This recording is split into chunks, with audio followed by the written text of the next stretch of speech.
Did. Hello, everybody. Welcome to the September 2nd Governance and Priorities Committee meeting. I will now call this meeting to order. Members of the council, there's an agenda before you. Administration, is there anything to add? Thank you, Deputy Mayor. Nothing further to add. Okay. Mayor Choi for the motion, please. Thank you, Deputy Mayor. I make a motion that we accept the agenda as presented. Okay. Any questions, comments? None? Okay. All in favor? And that is carried. Moving on to public input. This is a time where we allow members of the public to speak to council about anything that is not on our current agenda. Administration, has anybody registered to speak? Through the Deputy Mayor, no one has registered. Is there anybody in chambers that would like to speak to council about anything that is not on the current agenda? Seeing as there's no one, we will proceed. Moving on to presentations and delegations. This evening we have 4 presentations. First on our agenda, we have the Stony Plain and Parkland Pioneer Museum. Welcome and please come forward for your presentation. I'll ask that you print your name on the sign-in sheet in front of you and make sure to push the button on the base of the microphone and speak directly into it.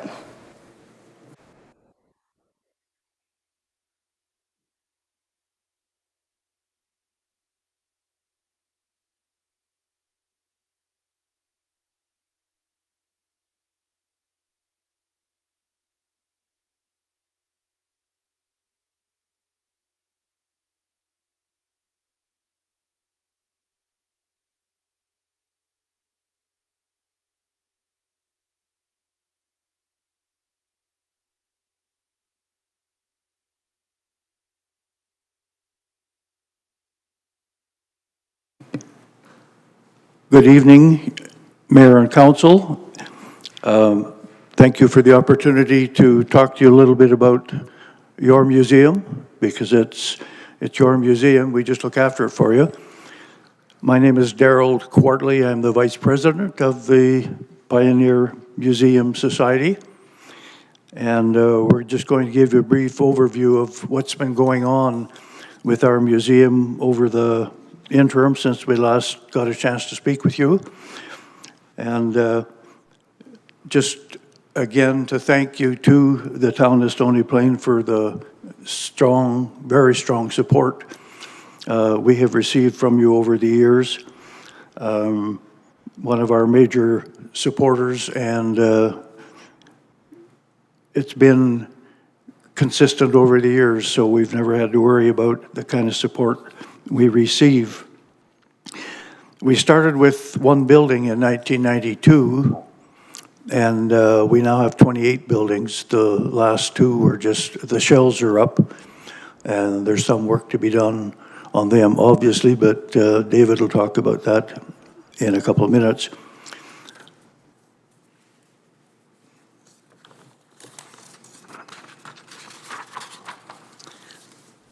Just a bit of information on the first slide about our visitor numbers and how they have steadily increased over the years.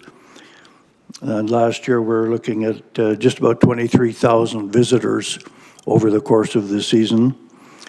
And majority of the visitors are local, either from Stony Plain or Spruce Grove, Parkland County, and a lot from Edmonton. So we cover a wide area. 2 of the major events that we host are the town's 2 celebrations, Farmers' Days weekend, and also Canada Day. And you can see the numbers there we had for Farmers' Days and Canada Day. And of course the Blueberry Bluegrass Music Festival brings in a lot of visitors to our museum, and they host the Blueberry Society host workshops for the various bluegrass instruments, and the last 2 or 3 years all of those workshops have been hosted by the museum. So there are people in the houses, perhaps in the school, in the church, The fiddle players were all in the Shade Park this time. 30-some people learning how to play the violin or hone their skills. And I was thrilled to recognize that 8 of them were people under the age of 20. So it's looking like maybe it's something that's sustainable and will continue on for some time. Our Harvest Fest last fall, 650 people, and that's part of Alberta Culture Days. The weather was good, hoping this year will be a duplicate. We are just in the process of getting ready to sell tickets to a WestJet raffle. We have been given 2 tickets by WestJet for a flight anywhere that WestJet flies, and we're having a raffle as a fundraiser. And that, I think the tickets go on sale Hopefully by Friday. soon. Then one of the new buildings is now housing several pieces of machinery, antique farm machinery, most of which have been totally restored by our Do Everything volunteer crew. Keep them out of the weather so we don't have to restore them again in another 15 or 20 years. It's worth a look. Visit the museum just to see the job these people have done on those artifacts. Our education committee is picking up speed again. We're not quite or awful close to where we were prior to COVID. We had no programs to offer for 2 years while we were shut down for COVID. I'm just going to toss in here the fact that in 2018 and 2019, we had over 1,000 school children go through our program. We had 600 this spring of 2025. And we have all kinds of bookings already for September and October, and a couple for June next year already. So that's one of our strong points. I'm going to turn it over to our executive director now to talk about some of the operational things that are happening. Thank you, Darrell. Thank you, Deputy Mayor and Council and Mr. Mayor. We provided a few updates at our appreciation lunch in spring, and so you know that we have a new collaboration with MacEwan University. And just to give you a quick update, I've already met with them a number of times. They have a new course on integrated learning where they bring together students from a variety of different backgrounds and different departments. And so they're going to be working, there'll be 2 cohorts of students, each one working on a different project for us and with us. One is laying out our Indigenous project. We're hoping to have an Indigenous pavilion, something that has been lacking at the museum for years. And the other is more of a technology. We want to have a space with portable space where people will sit in the middle of it, and our first project, they will be watching from the projectors Stony Plains Main Street age. We're going to be trying to find as many photographs over the years, and we will part of the project will be putting them together in such a way that it will feel like they are traveling down Main Street, or that it's aging as they're moving through it. And so we're pretty excited about that, so are they. And so we actually start off on Friday, and then Monday will be the initiated, these 2 projects. And then in January, we will take on another history intern to continue working on other projects that we have listed with them. So we're very excited about this partnership. I think it's something that we've wanted at the museum for a long time, to bring us to a point where we become a researching museum. We don't have the resources to do that very well on our own. So partnering through MacEwan University and their great collaborative record is a great way for us to become closer to what we want to be. That brings us to our expansion project. So as Darrell mentioned, the 2 shells are up. That's a recent picture. It's only about 2 weeks old. And we've finished, for the most part, the landscaping and getting the drainage back. As you can imagine, having 2 very large roofs like that, we've got to deal with the runoff and make sure that it's going away from the main part of the grounds. To get to this point, we've had sponsors, and we've also had the help of the town of Stony Plain with your capital contribution. Thank you so much for that. Parkland County matched it, and we just recently got our CFEP grant.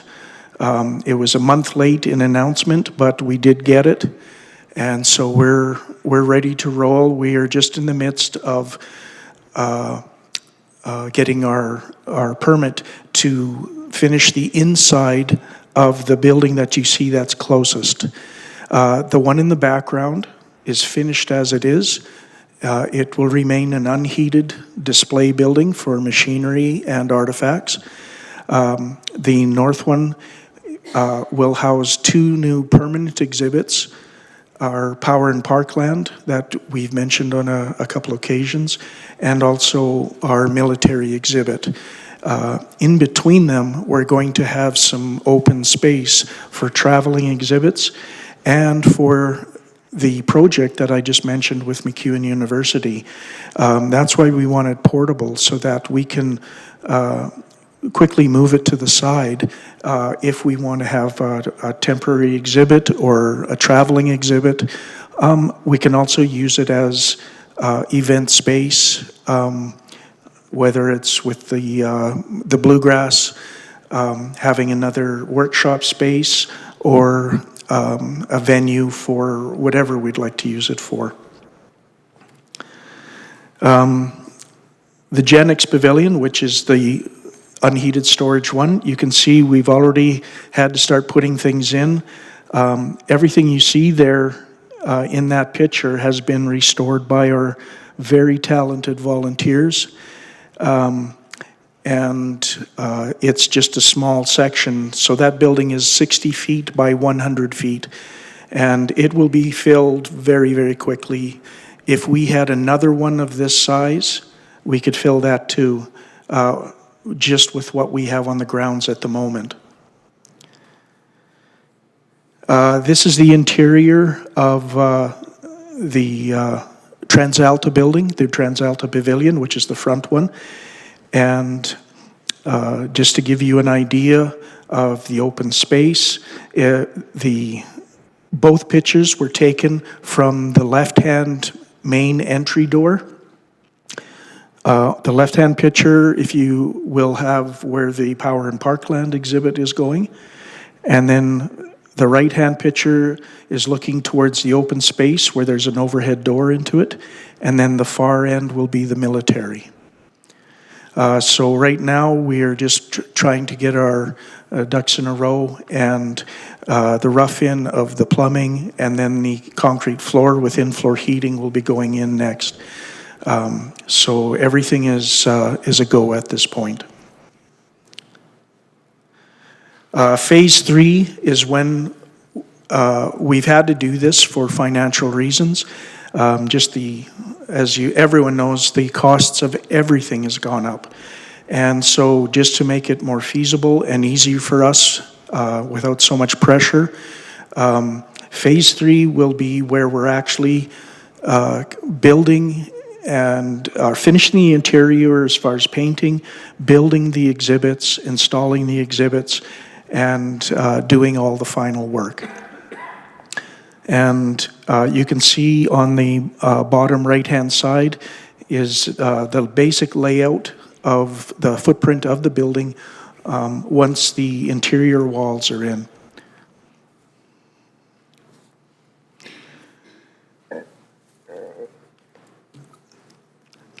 So this is our latest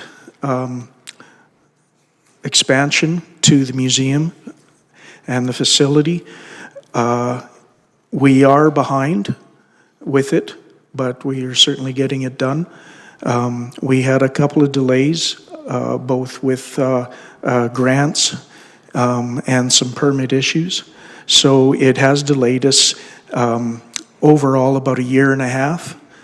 We would have liked this to have been done by now, but we're still on our new schedule. We're still going good, and we're hoping that all of the interior stuff in this phase 2 will be completed before the end of winter, and we'll be looking at staging phase 3. So these are important things. We took a hard look years ago and listed out the things that were still missing at the museum. The power in Parkland was not at that time an issue, but circumstances with the change at the plants, changing to gas from coal, it was one of those things that we couldn't ignore, that we really wanted to capture that history, which has been so important for our community and our citizens. A lot of them worked there. It contributed a lot to, to the tax base, of course, in the county. So that got inserted above other things, but we haven't forgotten anything. We're still moving on those. We keep track of it all. And on our long-term plan, we are coming up on the halfway point when we'll be doing a full review of all the things that we wanted to do to this point, and have a good look at where we are. With that, did you want to? Any questions that we might be able to answer for you? Thank you very much for your presentation. Council, any questions or comments on what we just heard? Councilor Palechico? Thank you, Deputy Mayor. Thank you, Pioneer Museum, David, Darrell, for coming this evening. I want to acknowledge the fact that we see a number of your members sitting in the back of the room. I think that says a lot for the Pioneer Museum. I know when I come on council 8 years ago, there was a bit of a struggle between the town and Pioneer. You worked through that. I got on the board and I was excited to see the growth that was coming from that. I'm also very excited today to see that a project that was started way back when has actually come to fruition for you guys. What that shows is determination, outside of the box thinking to make sure that at the end of the day a project can be completed, and how you worked with the town to get that done, I think, and the county says a lot for each and every one of you that is on that committee. I sure hope that the board has, and the members that are there, that continue to build that, continue to do what they're doing. I know it's, as we age in place, things get a little tougher, but I also see the commitment from each one of the people that are still there today. I hope that continues to grow and we continue to see what it is, and having some new commitments to what you're doing is great. So just a word to each one of the board members: take a big belt, wrap it around David. Don't let him decide to retire, which we all know he is going to, because he's been a great addition to that place. So congratulations on everything that you've been able to do, and thank you from me especially to see that it wasn't always a handout you were looking for. You became creative ways to actually bring that to fruition, so thank you. Councilor Meyer? Yes, thank you, Deputy Mayor, and thank you, Councillor Palechico, kind of hitting on a similar type of question. And I've heard you say it many times, with the progression of this project, there'll be 2 new buildings, and I think you answered part of the question. How are we going to pay for the utilities and maintenance of those going forward when you said one won't be heated? So but just in that regards, I imagine it's going to be an added expense. How do we plan on paying for that? We're very pleased to be able to say that TransAlta, who is the main sponsor on the first building, has also committed to giving us $5,000 a year for 5 years, specifically for the utilities and insurance increases that will be coming to the museum. And you're right, with every building we put up, there's more insurance, there's more upkeep, and then if we heat it, then it just keeps going up. And so as we look at our buildings, especially our future ones, that's one of the things that we're always aware of, that, you know, as wonderful it is, and it's important to keep growing in the right way, but also that we're aware of our annual costs will continue to grow. That was a great question. No, I was, or a great answer. Okay. I was actually going to say, no, I think it speaks to the Pioneers' strong partnerships that they managed to not only get funding for the building, but you know, some dollars towards maintenance and upkeep. So keep doing a great job, guys. Councillor Hansard? Thank you, Madam Deputy Mayor. Well, honestly, I've sat here long enough to be concerned and open and eager to see what the Pioneer Museum would do next. And I must say that year after year, you do not fail to put this councillor in a state of awe at what you get accomplished. For wonderful reasons, I suppose, you draw great people from the community, from former council members, from business people, all of these contacts that you have for getting stuff done somewhat amaze me, because many organizations that find challenges in front of themselves will run into a wall once or twice and then become immobilized. But the Pioneer Museum does not get immobilized. You guys go over, under, around, and through, and if that doesn't work, you just go over, under, around, and through again and again until some light bulb goes off and you maybe take a little different direction, but you manage to get the support, get people behind you. You're not afraid to ask. I can remember quite a few years ago, we had a standard request before council. If I'm not mistaken, I think it was $5,000. And I remember saying one year, because you had some big projects in front of you, is that all? Is that all you're going to ask council for? Because we're not going to give you more money if we don't have a proper request before us.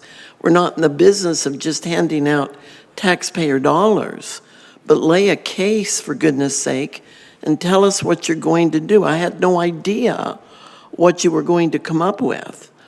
But year after year, you manage to bring these wonderful projects on board, to record and display the history of not just Stony Plain, but the region, and involve people so that your support seems to always be there. You're one of the few organizations that calls council in once a year for an appreciation day.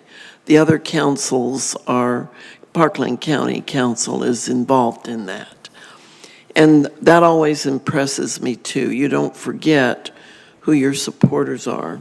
So what I want to say to you is when I hear that the Pioneer Museum is going to undertake a new project, sometimes it seems like a pretty big project. I'm not sure how you're going to do it, but I have utter confidence that you will get it done. If not this year, then next year. If not that year, then the year after. And somehow it all seems to not go to pieces in between, but comes together so beautifully. So thanks to all those who volunteer with your organization. Thank you for great leadership and mentorship to encourage people to do that. Thank you for welcoming, making people feel welcome to come and be part of you. And I know there has to be some younger people helping you with these things nowadays. Certainly, surely, it can't all be done by people who are 75 plus, although they pretty much amaze me too. But the fact that you reach through the generations to get people on board and have them understand, participate in, and help you record the history, because it's really important. Some communities don't do that. They'll park things out in a field and that's it, but you guys sort of groom it, nurture it, and enclose it, preserve it, protect it, and the whole time you're putting everything out there for not just our area, but you've gotten a reputation as a destination that people want to go to. So thank you for that. And Mr. Feilhaber, I know you've been there for a long, long time. Thank you for the leadership role that you've had. Thank you. In that, is your title officially curator? Executive Director and Curator. Executive Director and Curator. That means you work. So thank you for that. We all have many They're going to hats. give you a title, but there's a price that you pay for that. So it's wonderful to see what you have done. And I'm very proud of the Pioneer Museum. I'm proud that you're part of my hometown. So thank you for that. I can tell you that council speaks highly of you when we're sitting in the back. Part of your secret is that Mayor Choi has, put us all through the position as council appointee to the museum. We come out of that time being your friend, being your supporters. It's a very smart thing he does, because we're not going to sit in council chambers and rip the person who's there on your board or sitting there in your meetings, because that was us. And it may well be somebody else again. So as we come into an election and there may be new people there, whoever is mayor should make sure that we have those people exposed to the wonderful organizations, Meridian Foundation, the library, Pioneer Museum, Heritage Agricultural Society. Thank you to everybody, but I'm in awe and I'm a fan, so thank you. Thank you, Councillor Hansard. Mayor Choi. Thank you, Deputy Mayor. Thank you for the presentation. Definitely love to see the presentation and the thought that's gone into it in terms of building the Pioneer Museum, especially the phasing of your project, going from a single project to 2 phases and now to 3 phases. So I think that recognizes the capacity of the museum financially, and both in terms of volunteer time and also building time. I think the town storm plan has recognized that too. We only have maybe 2.5 good months of construction weather, and there's only so much you can do in those times, so I'm glad to see that. I think you mentioned earlier about receiving a different destination for the museum as a research museum. So on behalf of council and our residents, can you just give us an explanation, a difference between a non-researching museum to a researching museum? Thank you, Mr. Mayor and Deputy Mayor. It's not so much, I guess it's more of a level in the museum world. By far, the majority of museums in Alberta are very small, often one building, and it's exceedingly difficult for them to grow into anything else. Lack of space, lack of funds, lack of all resources. With us, usually it's just the real big boys. Whether it's the provincial museums, federal museums, that have the resources to have the kind of staff that can do actual hard new research. Whether that's learning how a certain piece of machinery, new piece of machinery affected the farm life and how it changed farming. It could be in the social side of it, and cultural. What was life like in a soddy, working with a dirt floor and trying to raise a family, that sort of thing, doing research that way.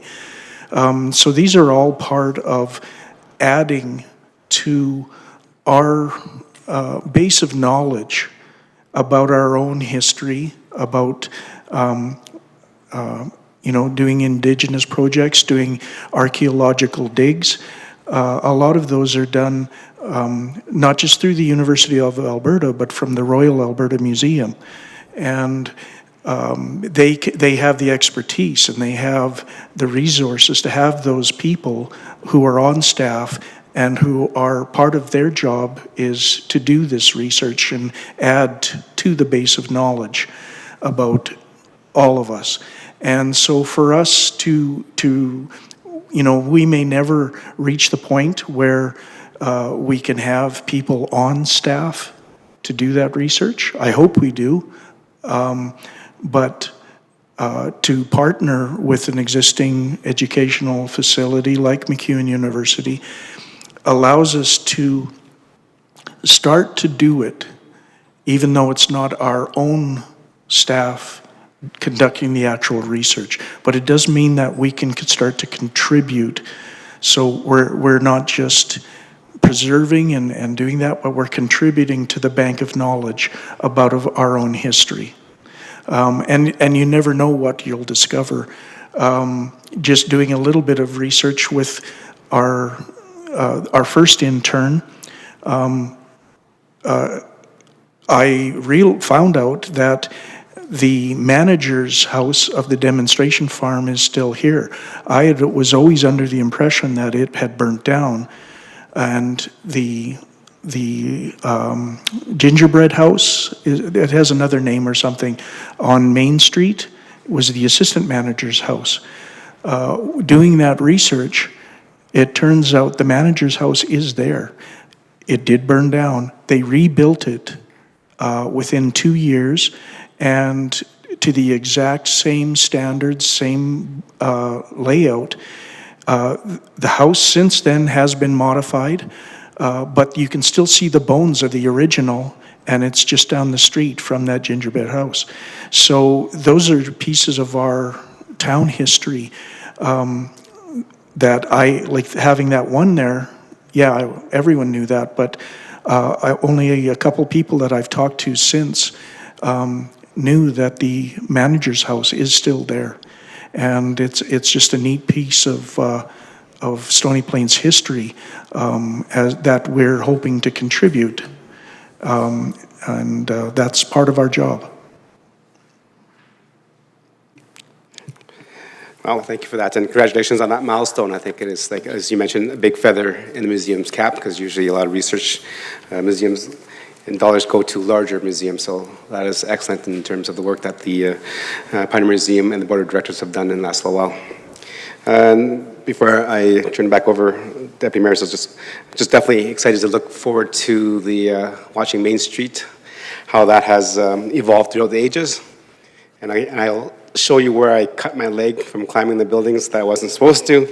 I do have a scar, so you can take a picture of my scar, and we can add that too as well. But yeah, those are really interesting times, and definitely looking forward to that exhibit coming forward. Thank you. You always have such wonderful stories, Mayor Troy. Any other questions or comments from the rest of council? Councilor Anderson, go ahead. Thank you, Deputy Mayor, and thank you, gentlemen, for being here. It's always a privilege to hear the updates and see the photos. I do have two questions for you. You spoke at length about the partnership with MacEwan University, but could you just touch on how that partnership developed? It sounds like it's going to bring a lot to our region. It sounds like the collaboration on the new building and some of the projects that are going to be developed out inside, or the exhibits. But how did that actually come to fruition? Did you reach out to MacEwan? Was there sort of an organic meeting that occurred? How did that project take shape? It kind of alludes to what Councillor Hansard was saying about the people that we have on our board and as our members. Where our current board member, but past President Roger Peterson, who's in the audience, knows quite a few people from just an incredible range of occupations, and just that the talking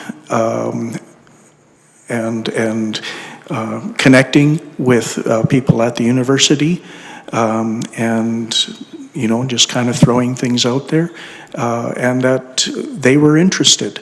And so we set up some preliminary talks, and we sat down and just threw some ideas out from our side of what we thought might be appropriate projects, and also what they're looking for, because it has to be a win for everyone. It has to make sense for the university, their students, and for us. And they were incredibly welcoming and open to all the things that we thought of. And they brought in quite a number of departments. So not just history, but the anthropology, the computer sciences, and the combined studies.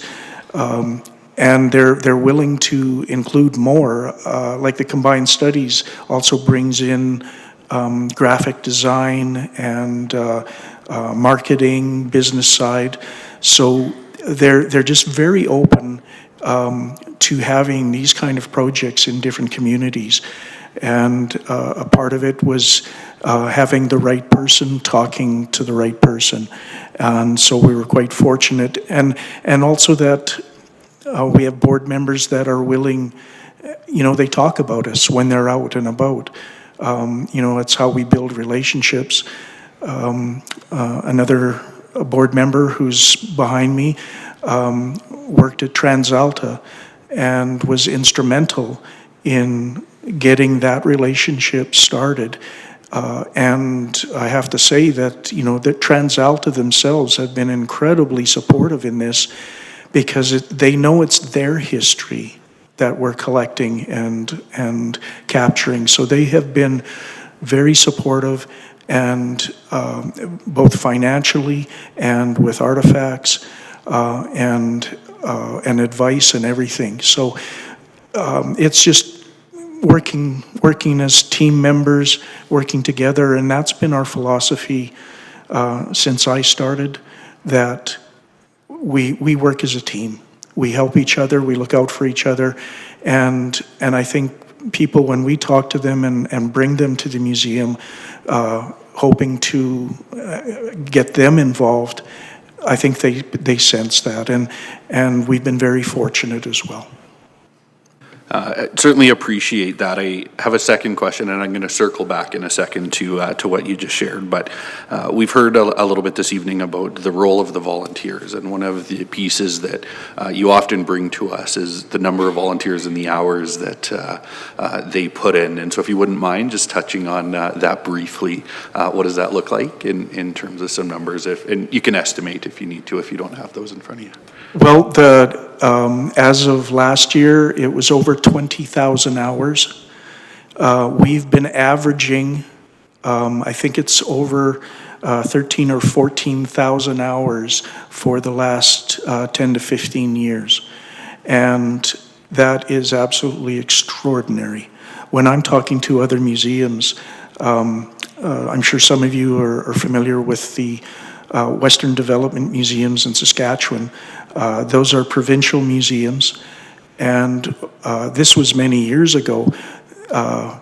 We had gone there on a visit when we were developing our Legacy Street. We wanted to see how they had done theirs.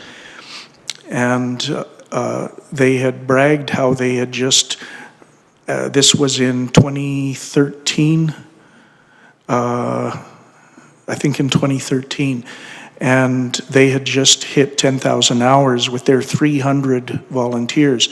We had already hit 10,000 hours with our 100. Our volunteers are extraordinary. I have so much admiration for them, of what they do and their commitment to the museum and their passion for it. Thank you for that, and certainly my colleagues have spoken volumes about the work that you've done in not just recognizing and preserving, but celebrating our history.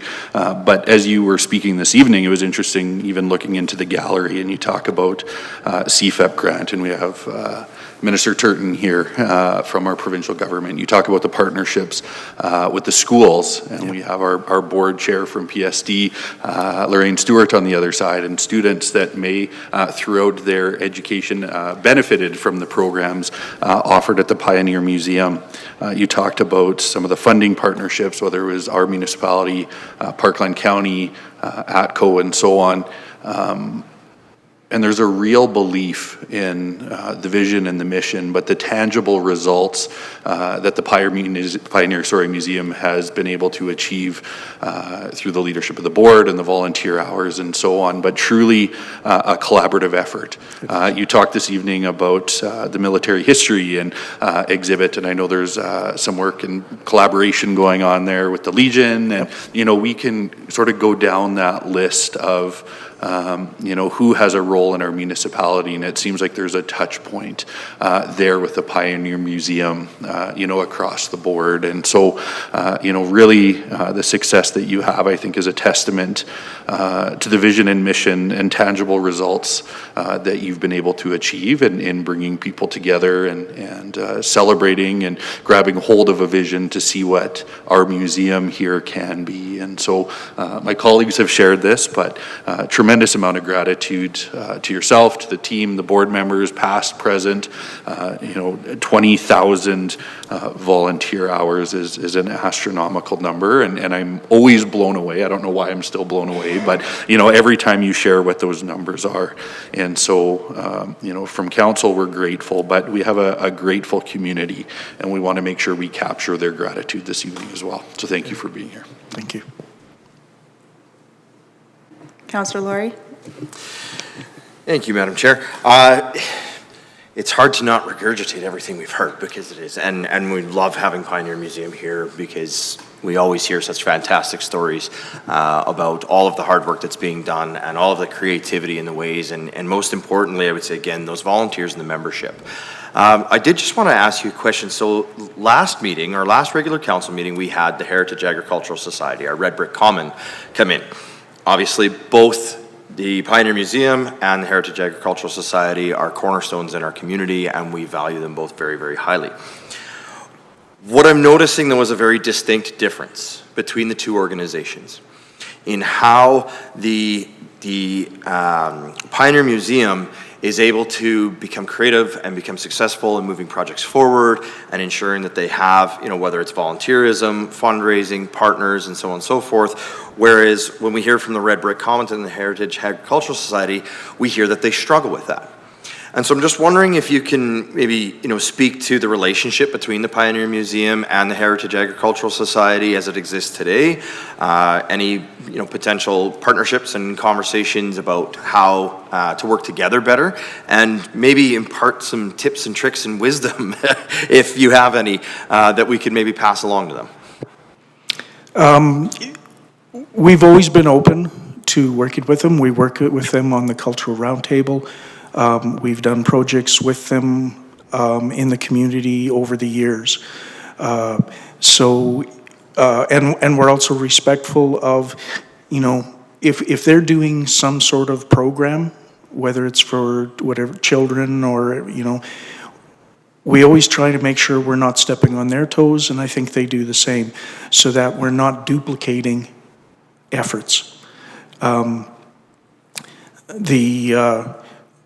as far as like the base work, you know, they are do the majority of archival and documents and photographs in the community. They have a small museum component, whereas we're the opposite. We're the museum. We do have some documents, some photographs, but it's limited. And so there's not, I know on the surface that there always seem to be like duplication of work, duplication of you know, mission, but it's really not there. So it's more complementary than anything. You know, I don't have the staff to, you know, run an archive department. So again, it would have to be volunteers, things like that. So and the nature of how each organization grew, also very different. So yeah, I wouldn't want to, you know, without knowing more about how they're doing things, I wouldn't want to offer advice that'd be, you know, like the unwelcome uncle that we've all had, I think. It just wouldn't be fair. And but we've always been open to working together. We've always shared ideas. We've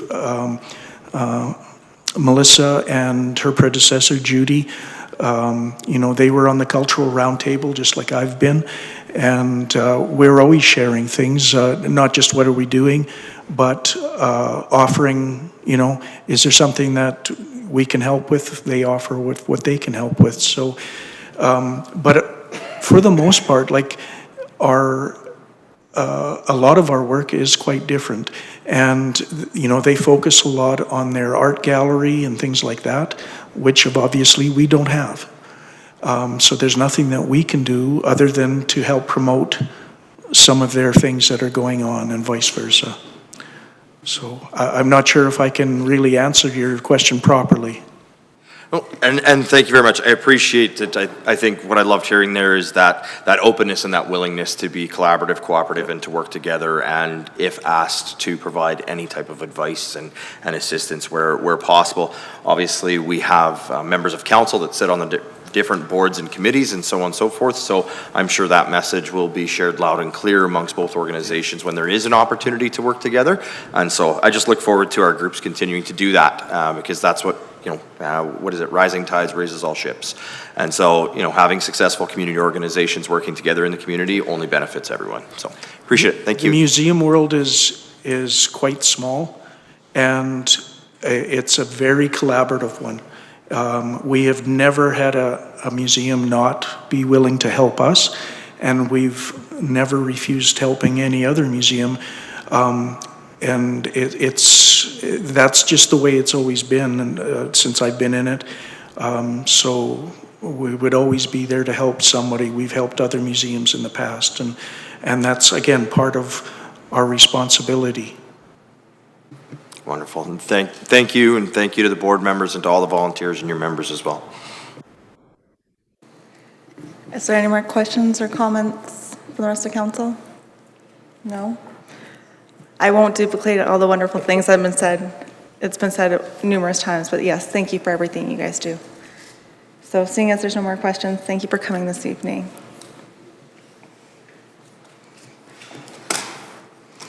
Moving on to our next presentation this evening, we have our MLA for Spruce Grove, Stony Plain, the Honorable Cyril Turton, Minister of Children and Family Services.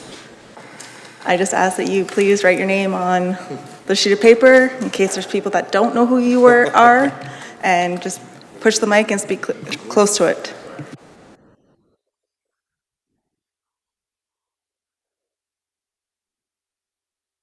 That one.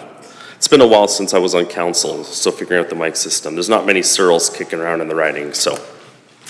But appreciate the opportunity to talk with you, Deputy Mayor Loynes, and the rest of council. Before I just kind of talk about some updates about what I've been working on that affect the fine outstanding residents of Stony Plain, I just want to give a bit of a shout out to my good friend and Stony Plain resident, Jill Bentley, who is watching us online. As much as I would like to see or say that she is watching me, she's probably here to watch her daughter be part of the presentation for the Shikowie delegation. So just want to give her a bit of a shout out. So plus I get to embarrass a good friend of mine. So just a couple things that affect the residents of Stony Plain.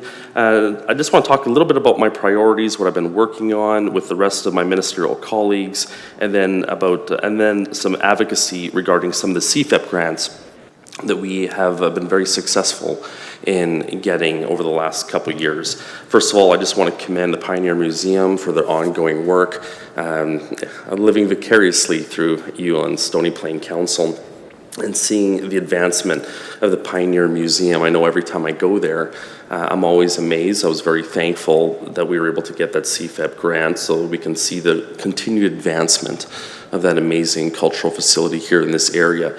And I know just even over the last couple of years, bringing close friends and family even to the Pioneer Museum, as someone that's been in the area for almost 30 years, but more so on the other side of Boundary Road in Spruce Grove, it's still amazing to see so many people from Spruce Grove are not aware of the absolute gem that you have here in Stony Plain with the Pioneer Museum.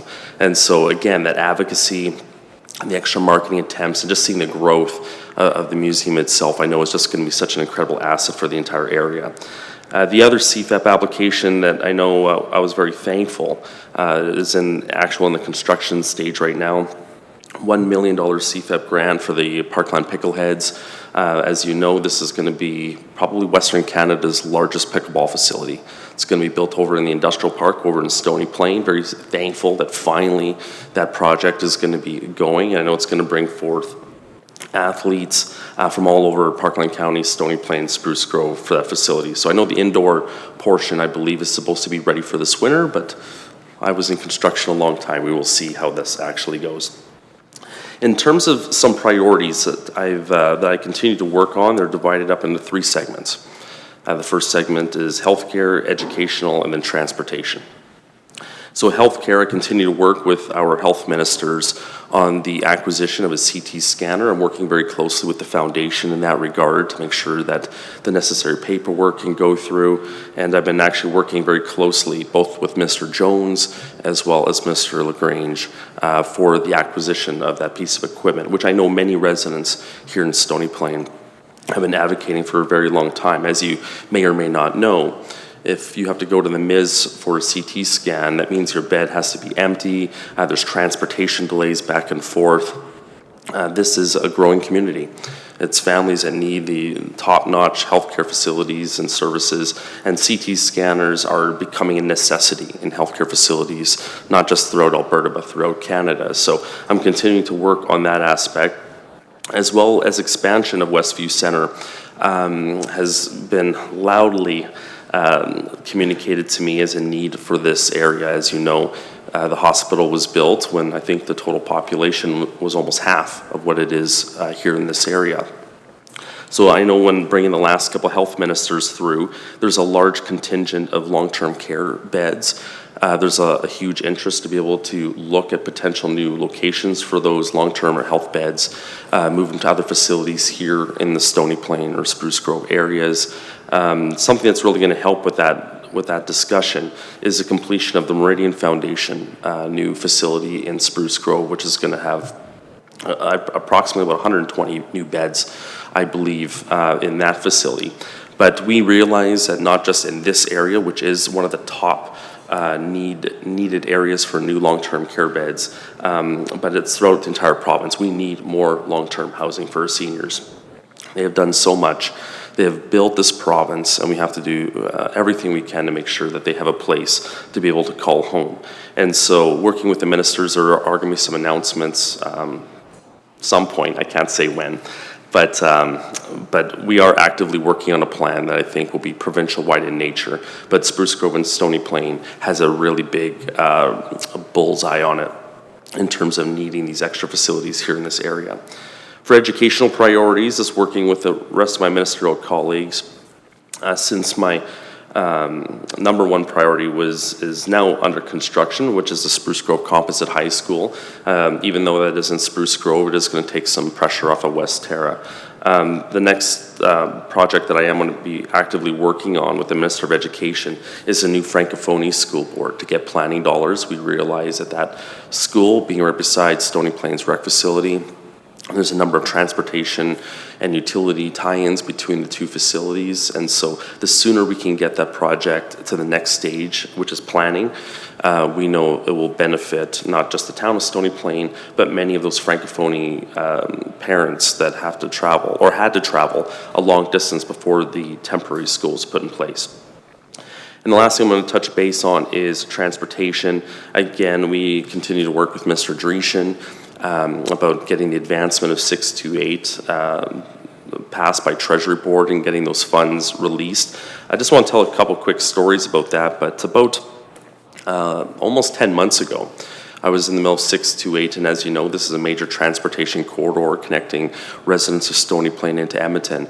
And I went right about to the middle stretch of that gravel road, and I had two nice fancy jars, and I scooped up gravel from 628. I know my wife was giving me a hard time. She says, no one will actually know if it's 628 gravel or backyard gravel, but I said, I'll know the difference. And I got these two jars, and I put on a little sticker that said 628, always talked about still waiting. And I put it right on the minister's desk. And he actually has it on his shelf in his office at the legislature right now, and he always reminds me, says, you know, Mr. Turton, I'm always thinking of you when I look at that silly jar. I'm like, well, that's the point, but it's just not me. It's the residents of Stony Plain, Spruce Grove, and Parkland County that have been waiting for this road to be completed for a long time. And about 3 weeks ago, I was telling this story to the Premier, and she was actually in the area. And a number of residents at that meeting I was at ended up talking to her about 628, and she says, well, the road can't be that bad. And she was dared to travel 628 back to Edmonton with her SUV or security detail and the rest of that. And so the meeting ended, and about half an hour later, I got a text message from the Premier, and she said, Minister, I just drove 628 and the road is shot. We'll call it that instead of what she actually said. But she has experienced firsthand the same pain that many of the residents out here have been saying for so many years.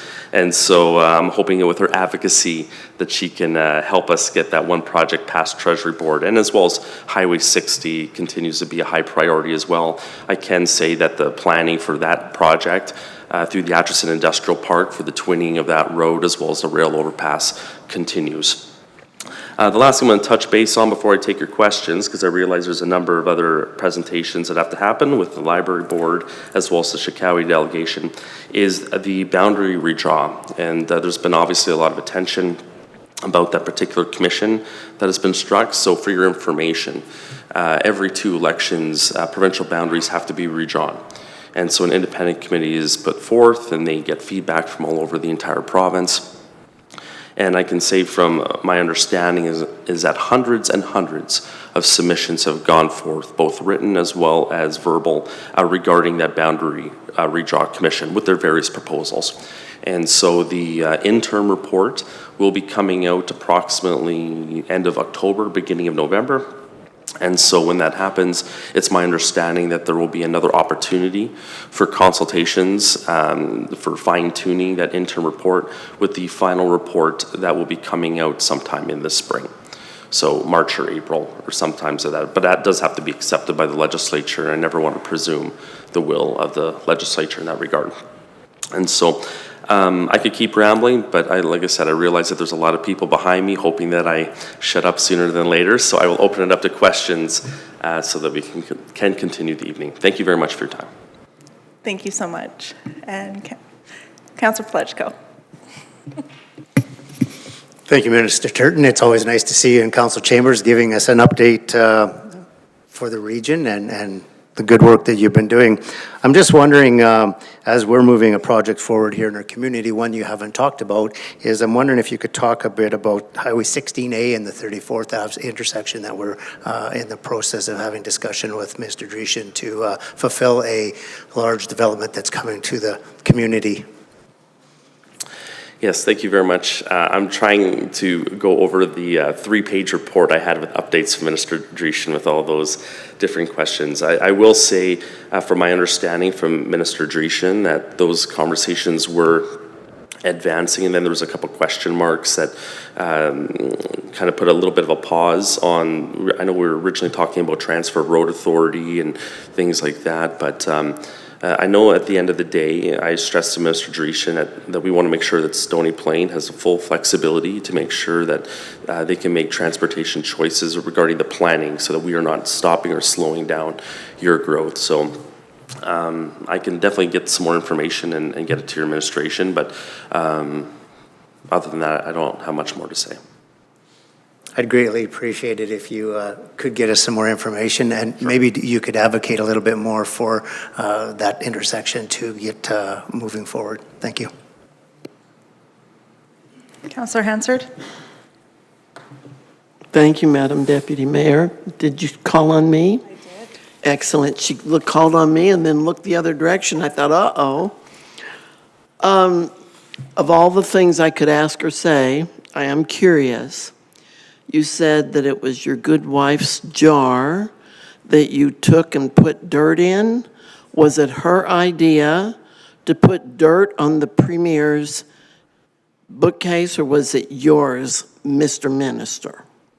Good question. I'm always thankful for many individuals that are always looking out for me and my wife, but I would say it was my idea to put the jar of 628 gravel on the minister's desk. I did regret for a short time about using one of her jars, but I made sure I quickly replenished it with a nicer jar so that she would be happy. Happy wife, happy life. Well, I'm not worried about her getting it replenished, but what a nifty way to nag people about 628, just parking jars of dirt somewhere. I think that was brilliant. So how it progressed from the desk to the shelf matters not to me, just so it keeps nagging. It's good to have you in council chambers because people want to know what's really going on. Are you aware of some exciting things that's happening in Stony Plain in our North Business Park? Well, I drive through there on a fairly regular basis, but always happy to be enlightened by your experiences. You're a little bit closer to the ground than I am. Well, you do know we're getting a big box store there. That's what I hear. I mean, much to the chagrin of Stony Plain and Spruce Grove chat on Facebook, what are we going to talk about now? Because it's only been the most widely asked question over the last 20 years. I know, but you see, officially, council can't say a darn word, but we can answer questions if they're asked. But now, because a development permit has been issued, we are permitted to suggest more than just maybe. So anyway, there's a number of lots around that area. There's a lot of activity on all of those lots. And so Stony Plain is proud to be part of a power center. Happens to be right now in your constituents, who would be lovely if you could keep it that way, because we know you and we know how to bug you and nag you and keep things in front of important people through you. So it would be wonderful if council would have that opportunity. Thank you for your service, and thank you for hearing us and not forgetting our issues, and thank you for parking dirt. Well, I just want to answer to that again, Councillor Hansard, and I appreciate your comments, and I will say I have always respected and appreciated that every member of Stony Plain Council, as well as many members of administration, have never hesitated to text me when there's an issue pertaining to the town, and I appreciate your advocacy.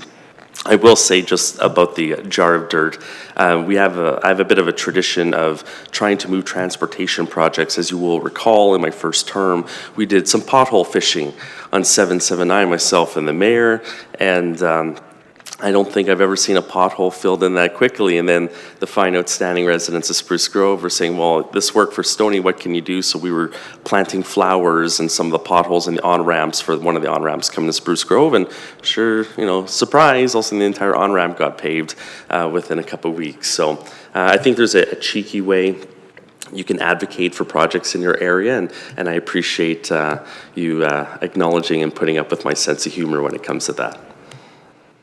Thank you, Councillor Hansard. Just on that, since you had pointed out that we all know how to nag him, if all of a sudden mysterious numbers of jars of dirt show up on his own front porch, we had nothing to do with it.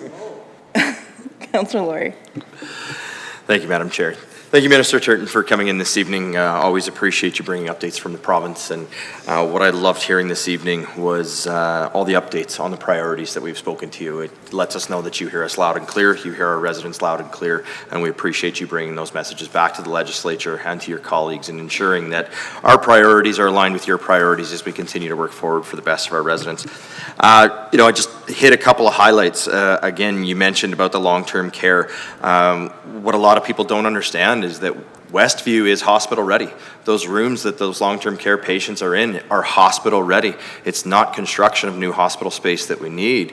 It's the activation of the existing hospital space we have. And so to hear you talk about long-term care is fantastic, because you're right. We don't have enough of it in this region. We desperately need it in this region.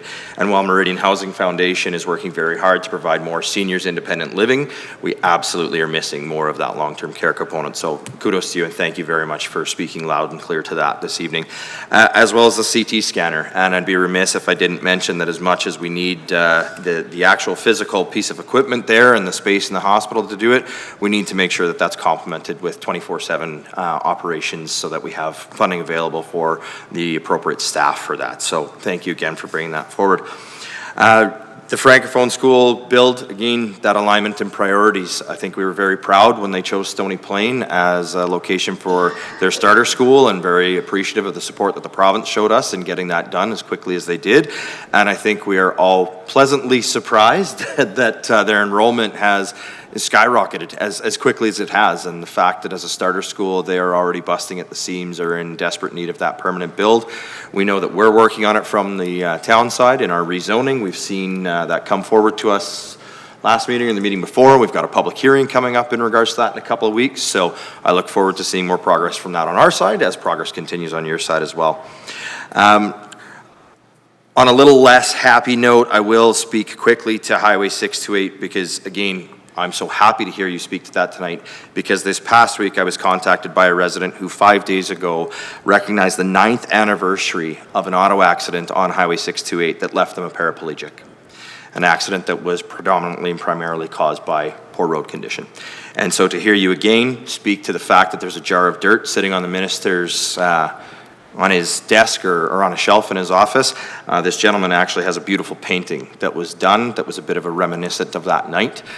Maybe I'll send you a picture of that and you can print it out and you can set it with that jar of dirt as well, because we appreciate the advocacy that you continue to do on that. It's incredibly important, not just for the efficient transportation of our residents back and forth, but also the safe transportation of our residents back and forth. So again, thank you so much for coming this evening. Really appreciate the alignment that we hear. Always appreciate some of the creative ways you have to get our message across, such as the pothole fishing, and I seem to recall some flower planting in them as well at one point in time. So again, Whatever works. Whatever works, we will definitely take it. I think there's been pictures inside culverts and some playground challenges and so on and so forth. So it's very fitting that you're the Minister of Child and Family Services, because you're a child at heart, but you absolutely get the job done for us, and we owe you a debt of gratitude for that. Thank you. I will say there's not too many MLAs when they go out to do pictures with their local municipal councils that receive messages from their wives saying, please don't break a leg this time with Mayor Choi. So. Mayor Choi. Thank you, Deputy Mayor, and thank you, Minister Turner, for coming and kind of telling us what you heard from us in terms of our priorities, and definitely looking forward to some of those advocacy pieces coming to fruition. My first question to you is in terms of 628. You mentioned it quite a few times, and we've been advocating for a while, and we need the province to step up. We just heard a presentation from the Pioneer Museum and also some comments from members of council that we understand the dollars and cents in the road constructions and the ability to actually have the time to actually build it. Can we look at 628 as a phasing project? Well, let's get one phase done at a time until maybe it's phase 4 before we have it fully paved to a 2-lane standard. Can we start with making it a gravel road that's safe for residents first, and then go from there? Well, thank you very much for the question, Mayor Choi. So I will say, since given the privilege to serve in this role since 2019, I think I put forth 3 or 4 different phasing options for 628, from gravel configurations to staging aspects with, I think, 3 transportation ministers over the last 6 years. And the joke, again, with Minister Dreeshen and some of his staff is that he always joked, he says, you know, Minister Turton, you're the only MLA in the province that's actually asking me for a gravel road. Because I said, all I want is a gravel road in the right configuration that can be paved eventually in the future. I mean, again, to stage it like you're talking about. So we've looked at many of those different options. I know Mayor Acker in Spruce Grove has also asked for that same request because he needs to have some finality about the industrial park and the road access on the south side of Spruce Grove as well. So we're continuing to have those discussions. I'm going to still continue to have those discussions. It helps me quite a bit that Mr. Dreeshen's office is literally across the hallway from me at the legislature. And so I'm in his office quite a bit talking about these different options. But again, I will stress to him in my next conversation with him that, again, advancement for the project. But I think probably the biggest proponent for the project is just the simple fact that the Premier herself got to experience that road firsthand.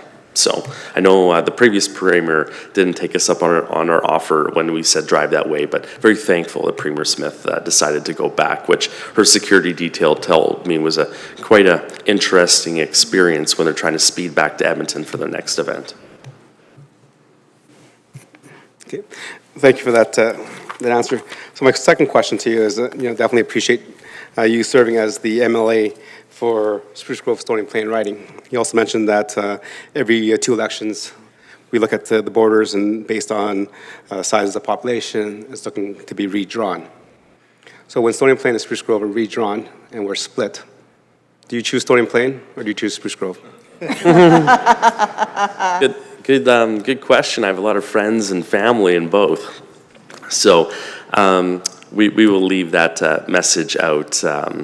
We will leave that for another discussion later on. But I do know that some of the better Chinese food is at Bing's here in Stony Plain, which I've always said since I was in high school. So no, I appreciate the question. Okay, thank you. Any more questions? No? Thank you so much for coming. Oh, sorry, Councilor. Oh, no, it's good. A little bit of an echo of some of what's been shared already, but certainly we've had an opportunity and privilege as council to sit down with different ministers. You spoke a little bit about Minister LaGrange and Minister Dreeshen.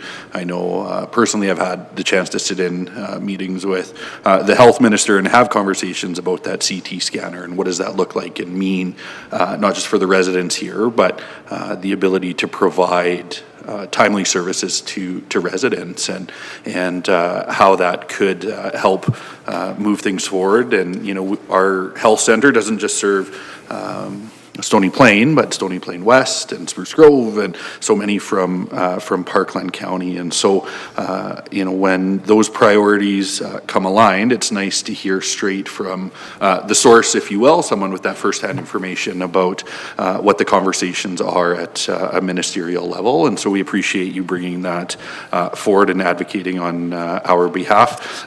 Just a quick note, I believe the intersection that had been referenced earlier was maybe not the quite not quite the correct crossroad. And so when you take that back to Minister Dreeshen, I just want to clarify, we're looking at 28th Street and 16A and what that looks like for the development in the North Business Park. I think 34th or something was mentioned. And so those conversations have started with Minister Dreeshen's office. Certainly those types of infrastructure projects are costly, and certainly having developers on board, the municipality on board, and the province at the table to help bring those projects to fruition is important. And so we look forward to further updates there as well. And then just echoing the comments of council, certainly appreciate the advocacy that continues for our region. I think I wrote down no less than 3 CFEP grants that were mentioned this evening that have benefited Stony Plain directly, let alone Spruce Grove and our neighboring municipalities. And so important, I think, for the community to see those dollars coming back into town, and we appreciate all the advocacy done to see that happen. So thank you for being here. Thank you for that. I guess just also to add to the running CFEP total, you also have the $1 million CFEP grant that was given to the Westridge Curling Center, which resulted in an unfortunate fire, but I think will turn out a little bit better. So I know when the Pioneer Museum presentation was going, I was like, oh no, I don't want to talk about CFEP grants and fires, but I'm very thankful to see the Pioneer Museum go. There's also the $1 million CFEP grant for the Skateboard Society that we gave, opened up just this last weekend in Spruce Grove, and as well as the Horizon Stage. We're actively working on that, which does affect all residents here in Stony Plain, Spruce Grove as well. Well, and I appreciate you bringing up Horizon Stage, and I say this as an individual councillor, but how great would it be to have a purpose-built theatre facility that rivals those in neighboring municipalities that would keep our performing arts groups in the community and not taking tens of thousands of dollars investments to St. Albert, Sherwood Park, and so on. And so certainly that's an individual advocacy point, certainly not advocating on behalf of all the council, but I do think with an election coming up that there might be an important conversation to have there about what that could look like for our region. So I appreciate you bringing that one up. No, thank you for that, Councillor Anderson. And you know, when the conversation is ready, obviously it would be municipalities or other community groups that would be spearheading that conversation. Just know, as your MLA in this area, I'm more than willing to do everything I can to partner with you in that regard. And I guess since you touch base on that small event coming up here in a couple months with the municipal election, I just want to say, again, like what a pleasure and honor it was to work with all 7 of you. And, I wish you all the best in your upcoming public survey that you will be undertaking here this October. And my personal belief is that Stony Plain has been well served by each and every one of you. And so thank you for your service. And I look forward to working with the new council afterwards, hopefully in the same spirit that I've been able to work with you over the last many years. So thank you very much for all of your service. Thank you so much. I appreciate that. And I know, again, it's been mentioned, all your advocacy that you do for the town. And I can say on personal behalf, any conversation I've had with the minister or MLA or even a federal counterpart, they rave about how wonderful it is that you advocate so hard for us. So thank you for everything. Okay. Awesome. Thank you.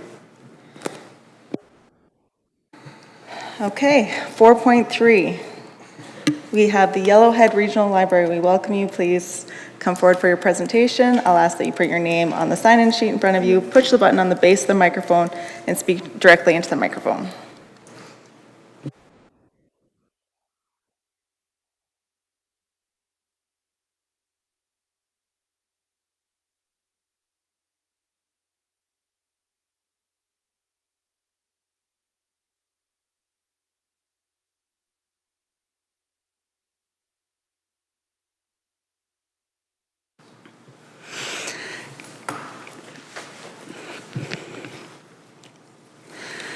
Good afternoon, good evening, Madam Deputy Mayor, members of council, members of town administration. Thank you so much for allowing us to come in today and to present to you about Yellowhead Regional Library System.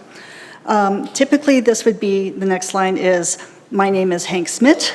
I am not Hank Smith. Hank is our board chair from Hinton. Unfortunately, he sends his regrets. He was unable to attend today.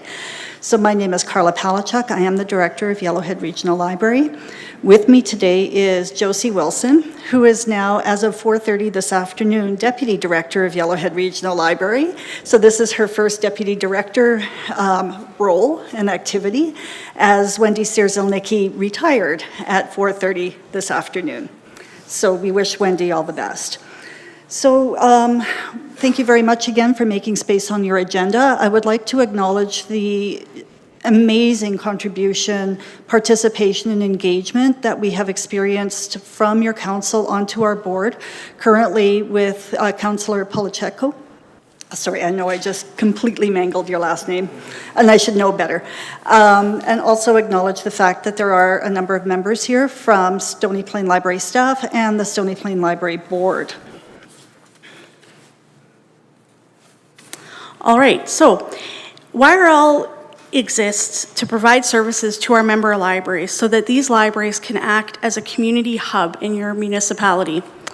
In particular, we are here to support the infrastructure of your library operations so that library staff can provide services similar to those that you see in larger municipalities while maintaining your community's own unique feel and, of course, meeting your community's needs. Some of these things I'll highlight particular for your library and your community this past year include supporting the gifts back to the community for the library's 80th anniversary. Yellowhead was called upon to support the Stony Plain Library in helping them figure out how to go fine free. That was one of your first gifts back to the community in January, and then also supporting the Lucky Day collection, which I think was launched in August. So these are some of the background services that we provide in order for your library to connect and serve the members of your community. So what do libraries do? Libraries help your community to enable access to information, to enable access to the internet and to computers, and to embrace lifelong learning. Libraries and Yellowhead exist in a space where passion, pressure, and purpose all have to intersect. Passion for community, for literacy, for learning, pressure for increasing demands and unknowing things that come out of left field, but also purpose and what our guiding purpose is, which is ultimately to support community. This is a role that does require resilience, vision, and an unwavering belief in the transformational power for information services. We are essential to sustaining economic development, supporting career and jobs, literacy, and supporting community connections. We got a lot of this detail out of an Alberta Treasury Branch assessment report that was done a few years ago that looked at what brings people out of significant urban areas and into smaller communities. And libraries were essential for people to help make those decisions to relocate. So currently we are in the last quarter of our 3-year strategic plan. We are really excited to launch our new plan for 2026 because it is our first ever 5-year plan. Regional library systems have not been allowed to, under the Libraries Act and regulations, have more than or less than a 3-year plan until now. So we're really excited about what that will mean for our members and in particularly how we can support our member libraries better. We undertook extensive consultation in creating this 5-year plan because it's for a lot longer period, including looking at all of our member library strategic plans. So we hope that you at Stony Plain Council will see some alignment with some of your priorities in your community because we know that your library looks very closely at what the priorities are in your community, and we should see alignment through all of those pieces in our next 5-year plan. So looking at where we have come from over the last 3 years, our members see Yellowhead as a hub for connection, collaboration, and learning. And to support that goal, we worked very diligently to stabilize and strengthen our existing services, as well as to seek a better understanding of our environment and the needs of our members. And this shows even in the building of our next 5 years.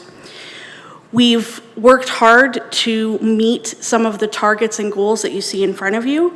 An example of this is some of the cybersecurity work that we've done over the last 3 years, implementing some best practices to protect the YRL network, as well as implementing some special projects to support the public computers in your local libraries to keep them safe and everybody using them cyber safe as well.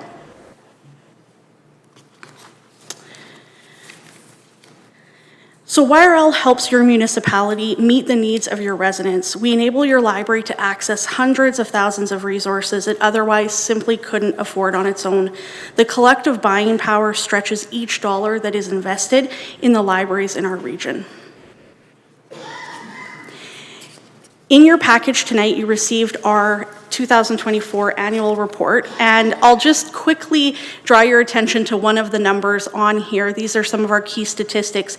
And that's the 1.9 million, because I can't talk tonight, items moved in 2024. We were a little bit disappointed that we didn't hit 2 million, but we had a couple of library closures and unfortunately some wildfires that slowed down some of the movement of materials. But we're really watching our numbers right now as we move into the fall, because we suspect with the libraries being open all summer, which has been great, that we will hit 2 million this fall, and we'll have big celebrations. You'll see us splash it all over social media, and probably our members will as well when we hit that number. Some of our priorities this past year include cybersecurity. We've been continuing our efforts to protect our region against cybersecurity attacks. We are fully aware of this issue and work diligently to protect our data systems and also the public access computers, as I've mentioned. The other priorities that we've been looking at this year are the training and support of local library staff. We have consultants available to help your local library staff through in-house workshops on emerging topics and best practices. We try to bring our library staff and managers together. We have extensive virtual training, and we partner to help offer the Stronger Together Conference, which this year is on October 8th and 9th in Edmonton. And we partner with other organizations to keep this conference high quality and low cost in order for not just public library staff and management administration to attend, but also board trustees. As part of your package this year, you should have received a return on investment statement that demonstrates what the return on investment is. For every $1 invested in Yellowhead through your membership levy, you get $26.83 back. So Yellowhead does charge a levy.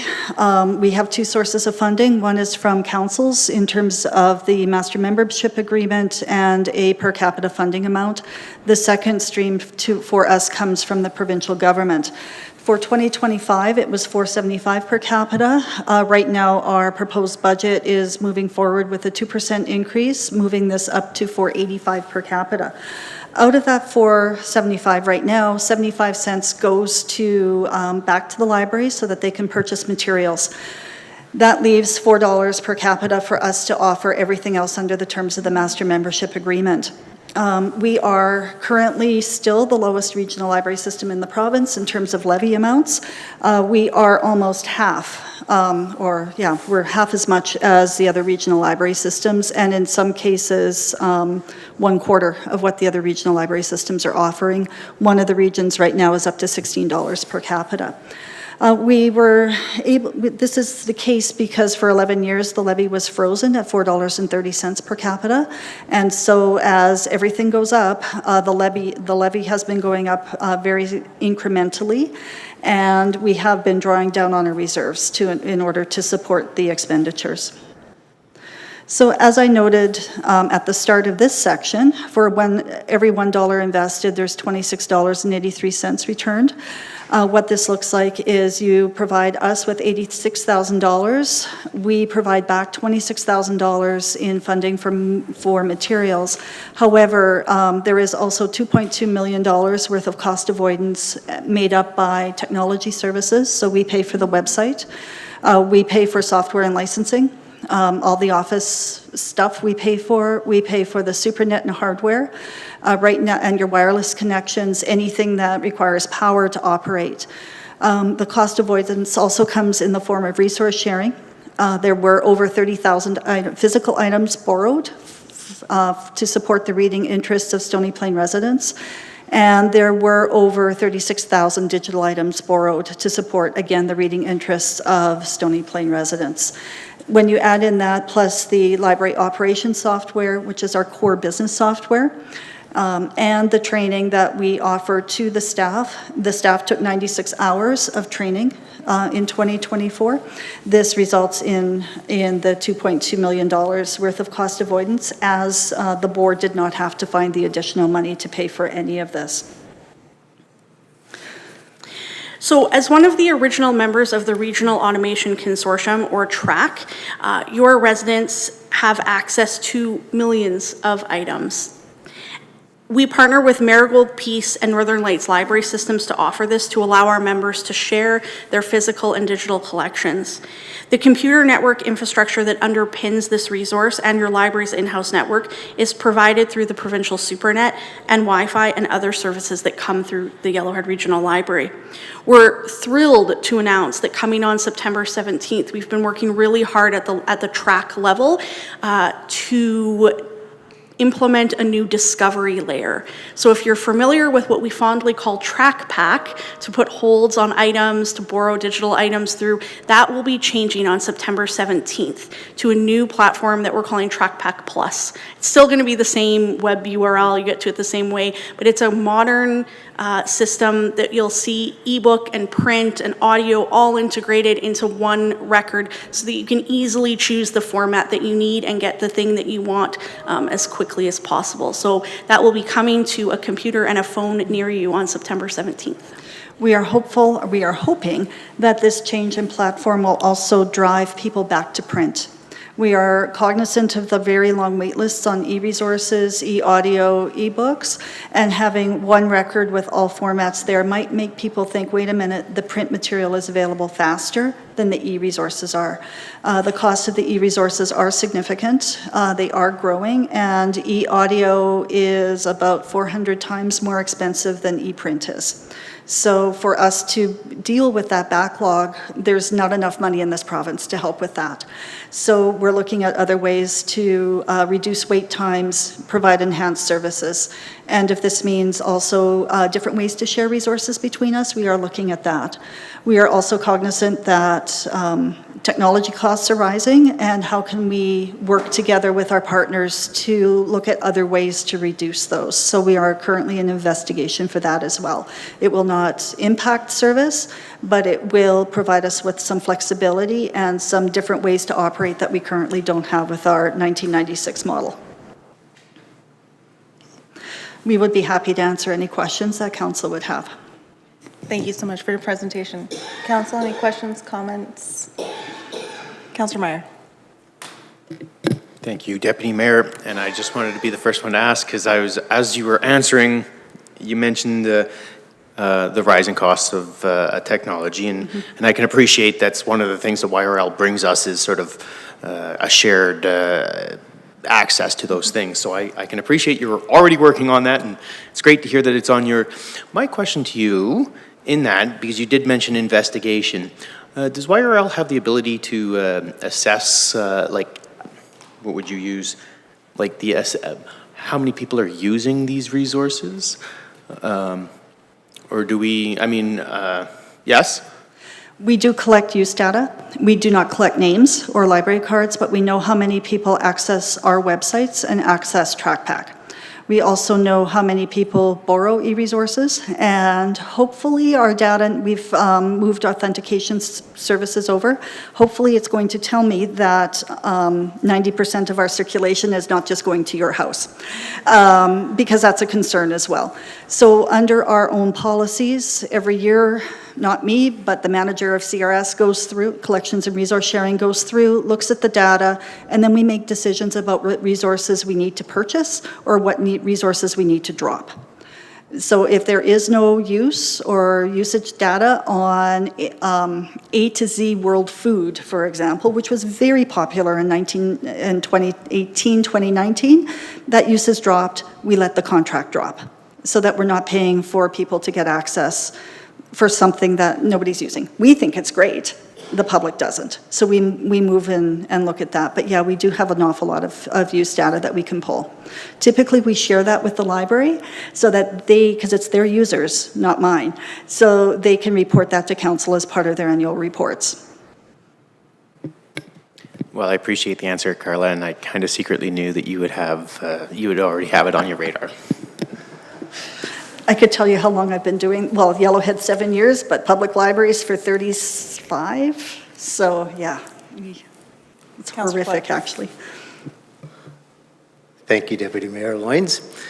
Mine is more of a general comment. I'm always excited to see the boards that I sit on come and present to council. It gives them an insight to what is going on and how it works. One of the things that I think is really important about YRL is you're not really forefront of anything, but you're the forefront of the libraries. So they rely on you for many, many things. And you guys were there when our library needed the assistance to move forward, and you did it graciously and without any concern. Our library is in a very good position today. I see some of my library members sitting at the back there, and I know that they appreciate the support that they get from YRL. YRL is, one of the things I found very amazing when I first got on the board was the deficit budgets that you run and why we run them. It's nice that we have a bit of reserves, but I think council needs to be aware that moving forward, that can't always be the case. And having that froze for as long as it was frozen, the new board that's there graciously is starting to see some things that need to be done, and you guys presented very well. So moving forward, the $16 may not be the top number that we have to be at, but the $475 is going to be a number that can't sustain the longevity of what you do. So it's nice to hear how you manage that today, but going forward, it's something that's going to improve, need to be improved upon from our region. And with the support that our local libraries get and the collections that they have, council needs to understand that that's an important role that you guys play. And I am very graciously appreciated when I come onto the board how quickly you brought people up to speed, new board members, and made us feel part of the team, and give us the opportunity to sit on many of the committees that you guys have within the organization. I think I probably sat on almost all of them, and it's been exciting. The last one I sat on was a hire that's sitting in front of us, and I am very excited to have you at board, Josie. It's I've seen what you did behind the scenes, and I think you'll do a phenomenal job going forward. So I can't really say enough about the two libraries because I'm not really a library person. I think you knew that when I come on the board, that I'm not a big book reader and stuff like that, but I have changed my attitude towards libraries. I think it's an important part of our community, and it's what brings community together.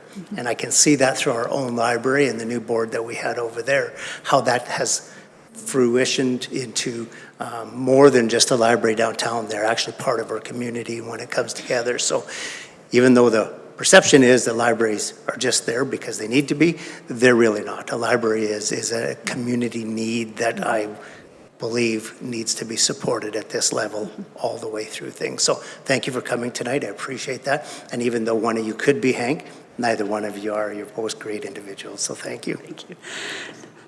Deputy Mayor to Councillor Palechko, thank you very much for your very kind comments. The executive has been talking about what the levy should look like since 2019.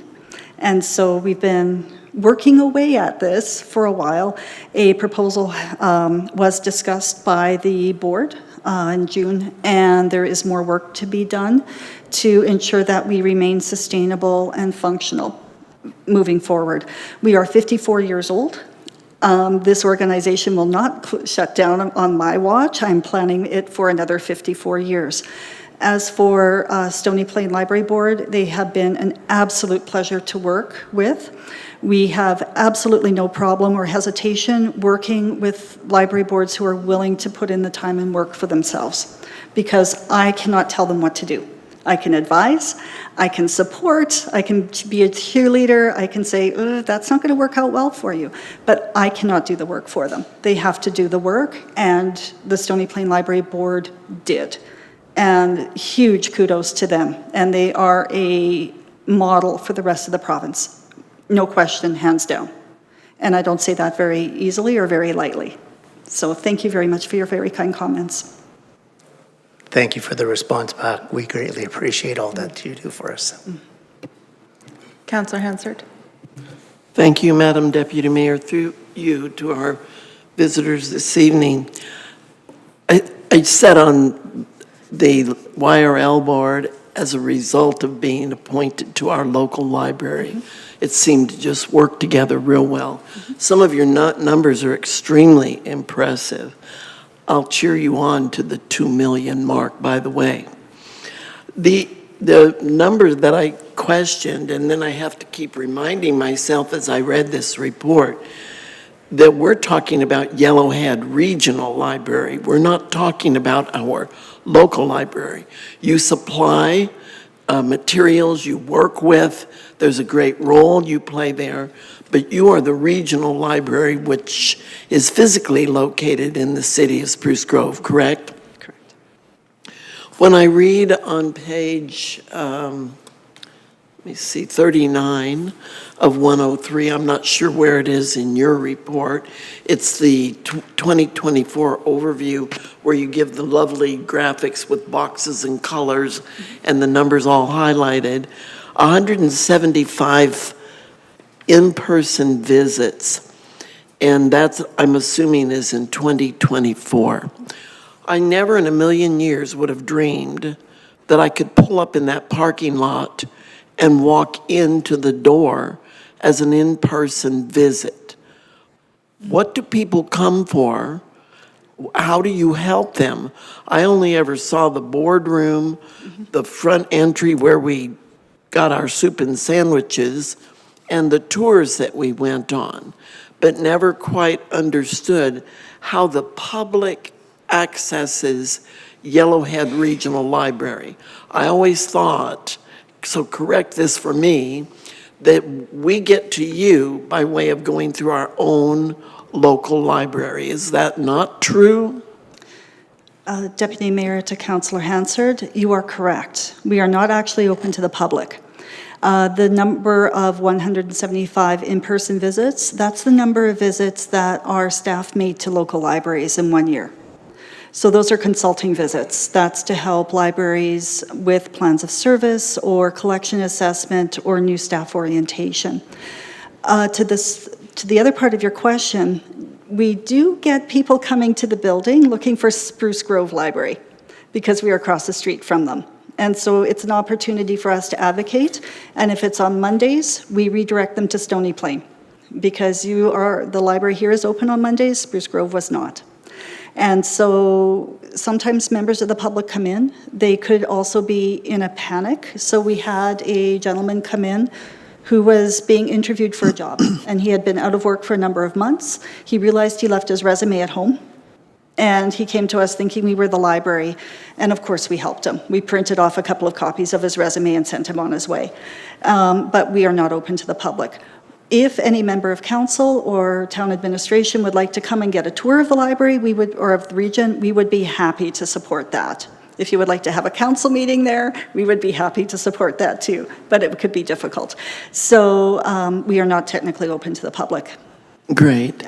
May I continue, Madam Deputy Mayor?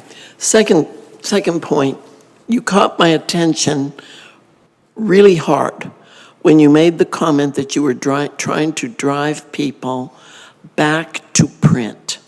And I'm sitting here thinking, how in the world will you ever do that? I love to hold a book in my hand, and there are some that the print is large enough that I can read without a problem. I don't need super large print, but so many books are written in such tiny print, it's not comfortable. If I look at something online, I insist absolutely that my personal laptop have an easy touch screen that where when I get into situations, even council packages, where things are at a normal size print and then they shrink down for whatever reason, I can enlarge that and actually read it. Why would you be trying to encourage people to go back to print when in many ways digital is so much easier and it is able to be adjusted? Deputy Mayor to Councillor Hansard, for the people who require the accessibility, so the expansion of prints, the digital ability, the ability to have it read out loud, that is absolutely fair. It's for the people like me who might be putting holds on both the electronic record and the print record. I don't care what format I get it in. And if we restructure things so that as a user, I can see, or Josie can see, that there is a print cookbook at the same time an e-cookbook, and I can get that print faster, then I should take it faster, because then it reduces the wait times for everybody else who might need the ability and the flexibility of the e-resource. So it's providing people with another option. About 10 years ago, 15 years ago, it was the opposite. We were trying to reduce the hold wait lists on the print items by reminding people that we had electronic versions. It's flipped now, and it's flipped since COVID. So sometimes we just need to remind people that they could get the items that they need if they don't require the special nature of an e-copy faster if they request the print version. So it's just making better use of our collections and showing them off in a different way. Thank you. Thank you. Councilor Meyer, did you have another? No. Mayor Troy? Thank you, Deputy Mayor. And just no questions from me, just a couple comments. You know, I think everyone understands where my heart lies in terms of support for the library and the Yellowhead Library. Definitely wanted to just pass on some comments I've heard, out and about talking to community members, is to thank you. Thank you for the being open and having that collaboration, because when I have residents go to our library and they want a book or a movie and stuff, that we don't have it because we can't afford to buy all those copies. You're the conduit to get us from another library that is 100 miles away. And I think that does a lot in terms of our community, because it does broaden our perspective. So that means the ability for our residents to increase their knowledge, get some leisure time of reading or watching a movie. That goes beyond what's just in those four walls of our library. So on behalf of our residents that I've talked to, thank you very much for doing that, and definitely you'll have my support as we continue to go on. Thank you.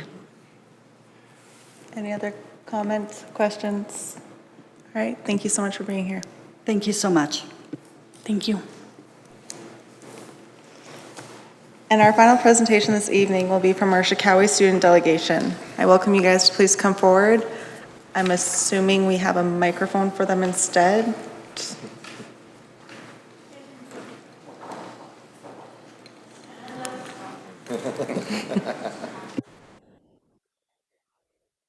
I appreciate you guys waiting and sitting so patiently.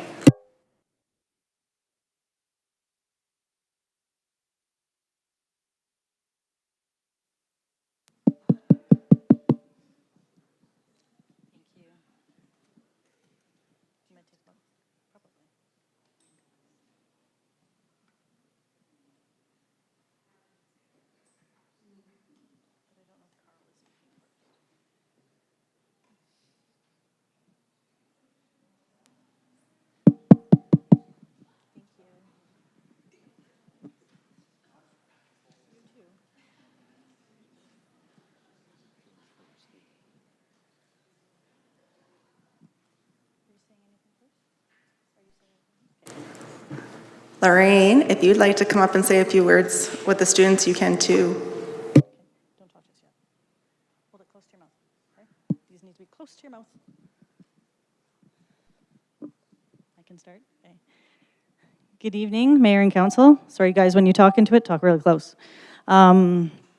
just here to thank you all for the amazing trip that we had to Shikowie. We took a delegation of 12 students this year. One was not able to be with us. She had to work tonight. I know all of these students had, they'll tell you themselves, but they had an amazing time. I've seen them grow and change in the 2 weeks that we were there. We got to experience some amazing things. I know you all visited Shikowie, or most of you visited Shikowie in the spring. We got to enjoy the 40-degree weather in July, so it was a little bit warmer for us. But I'm going to just pass the microphone down, and each student is going to tell you a little bit about themselves and their favorite thing that they experienced when they were there. So Addison, I'll get you to start, and then DJ, we'll just work back and forth, okay? And you all have to talk into the microphone loudly. They're very shy. Hi, I'm Addison Hoover, and I was a part of the delegation. I stayed with the Ashikaga family, and I really enjoyed my stay. My favorite memory was probably with my host mother when we went yukata shopping, and she helped me choose which one would look best and how it would work. And then she had one of her friends come to her house on the festival day and like do my hair and dress me, and it really felt like special, and I really felt involved in the culture, and I really enjoyed it. Thank you. I'm DJ Fleming. During the trip, we all had a lot of fun, even though a few things were canceled because of the very hot weather. But one of my favorite things was just getting to meet new people and enjoy the time with the families that we were with, and the 3 courses of food that we got every single day. Very delicious. They're really good at making food. And that's all I got to say. Hi, I'm Star James. I was with the Oshita family, and I think my favorite memory would have to be trying ramen for the first time, or like real ramen, because like I eat instant ramen constantly. So, yeah, thank you again for letting me go. My name is Kaz Bazushko. I'm 16 years old, and I've been a member of a host family for about 12 of them. I stayed with the Mikami family. And I would say that my favorite experiences were getting to spend time with the family and experience everyday life in Japan. On the day before we came home, my host mother, Satsuki Mikami, taught me to make flowers out of felt as a traditional Japanese craft, and I have not stopped making them since I got home. So I would like to thank the council for the opportunity to go to Japan. My name is Cassidy Belland. And I stayed with the... What? My name is Cassidy Belland, and I stayed with the Takanobu family. And my favorite memory was the festival. That's all. My name is JT Nichols. I stayed with the Haga family, and my favorite part was probably the festival. I really liked it's a big difference between the fireworks here and the fireworks there. I'll just put it like that. And thank you for giving me the opportunity to go. Hi, my name is Darren Kaminsky. I stayed with the Ebera family, and my favorite part was going shopping in Sapporo at night. Seeing all the lights and all the people was just really nice. And I wasn't able to get much since I spent all my money before then. But yeah, I got to say that's my favorite part. And thank you so much for letting me go. Hello, my name is Zoe Fleming. I'm pretty sure we stayed with the Tanizawa family. As much as I enjoyed the various fun activities that we did out there, I think my favorite part of the trip was experiencing the actual day-to-day lifestyle and culture of the families around me and the people that I got to meet.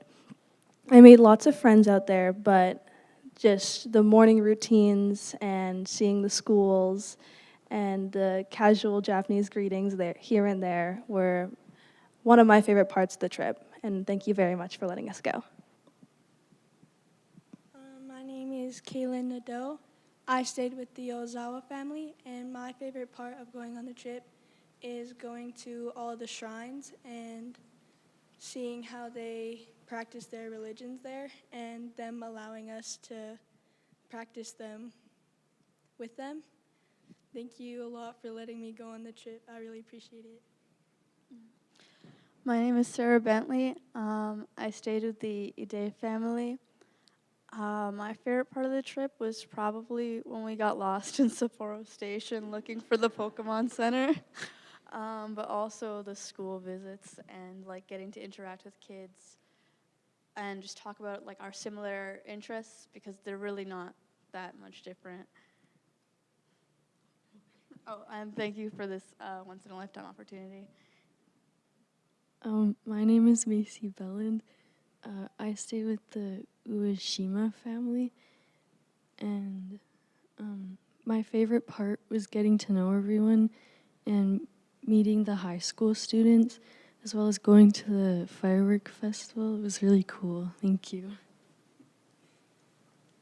My name is Elliot Watchell. I was privileged to be a chaperone for these 12 wonderful students. We stayed in the SS house, so we got to experience a little bit different side of the Shikowie visit.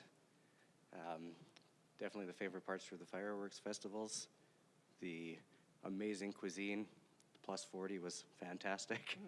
So I'd just like to thank everyone for giving me the opportunity to take this trip and this adventure of a lifetime. My name's Ken Dow. Know a few of you. For those that don't know, I've been my family and I've been hosting for 21 years. It'll be 21st year this year. So in addition to really experiencing what all those kids that have come to my house experienced, from squeamish food experiences to just lost in the conversations trying to understand what people are saying, which was amazing, was exactly what I wanted to experience, was what they get. I also had the opportunity to reconnect with a young lady named Aoi Amiko, who stayed with us after her Stony Plain visit, who then came again another time with her sister, and then came a year after that with her sister and her mother. Hadn't seen her in 10 years. She now is a 7-year-old, and I got to spend a day with them, and that was just amazing. But my entire family, my kids have done this their whole lives, and it's really been important to us. So thank you very much. Kelly, did you want to talk about the exchange before I do the... Sure, really quick, yes. So, like I said, like these 12 kids were absolutely fantastic. We dragged them around in the heat. They were sweating. They were hot. It was exhausting, but they had brave faces. They loved it. They soaked up everything that we threw at them. They tried the foods, which was, some of it was wild, some of it was crazy. They posted a lot of pictures with us. We had a nice little chat group going. And honestly, I had a lot of fun with them. I had a lot of fun seeing people that I've known for years and years. This is my 5th time going to Shikowie, so it was absolutely fantastic. And I mean, I think you all know my passion for this program. So being able to, again, go there and see these people, reconnect with former teachers, reconnect with former principals, was really an absolute pleasure this year. So.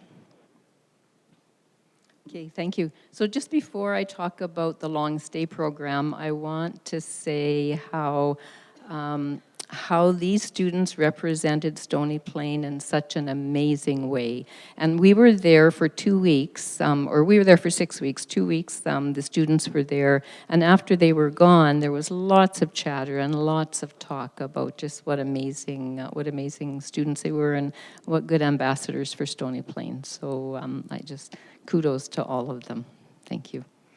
So on behalf of my husband Mike and myself, thank you to the town and council of both sister towns for the opportunity to experience the long stay program in Shikowie from July 7th to August 15th, beyond expectation, beyond belief. Not ready to leave after 6 weeks. And it's a town that feels so much like home and like being in Stony Plain. The towns provide infrastructure and supporting resources. Thank you, Kelly, in Stony Plain. Thank you, UU, in Shikowie. Our home for 6 weeks was comfortable with all the amenities that we could have asked for. The times with the kindergarten children was rewarding. Didn't matter what time of day we met those children through town, there was always a good morning and a high five from them.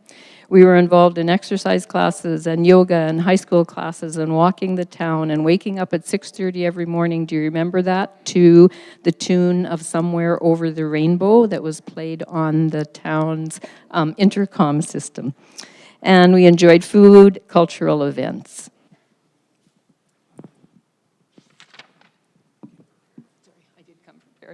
Fond memories are conversations at potlucks, teas, visits, and friendships with so many people who could not do enough for us. We were treated so well. The reputation of this program and of this town just is outstanding. Everyone knew someone who had been to Stony Plain. It did not matter where you went. The sister-town relationship is strong due to the advocacy and commitment of many. There is such hard work by the people in Chicowie to speak English. It is so important to them. And it was such a privilege for us to join a small piece of Stony Plain language and culture with that of Chicowie. So just a little aside then, in May 2025, the town twinning extended to high school twinning. So Memorial Composite High School is a sister school with Chicowie High School.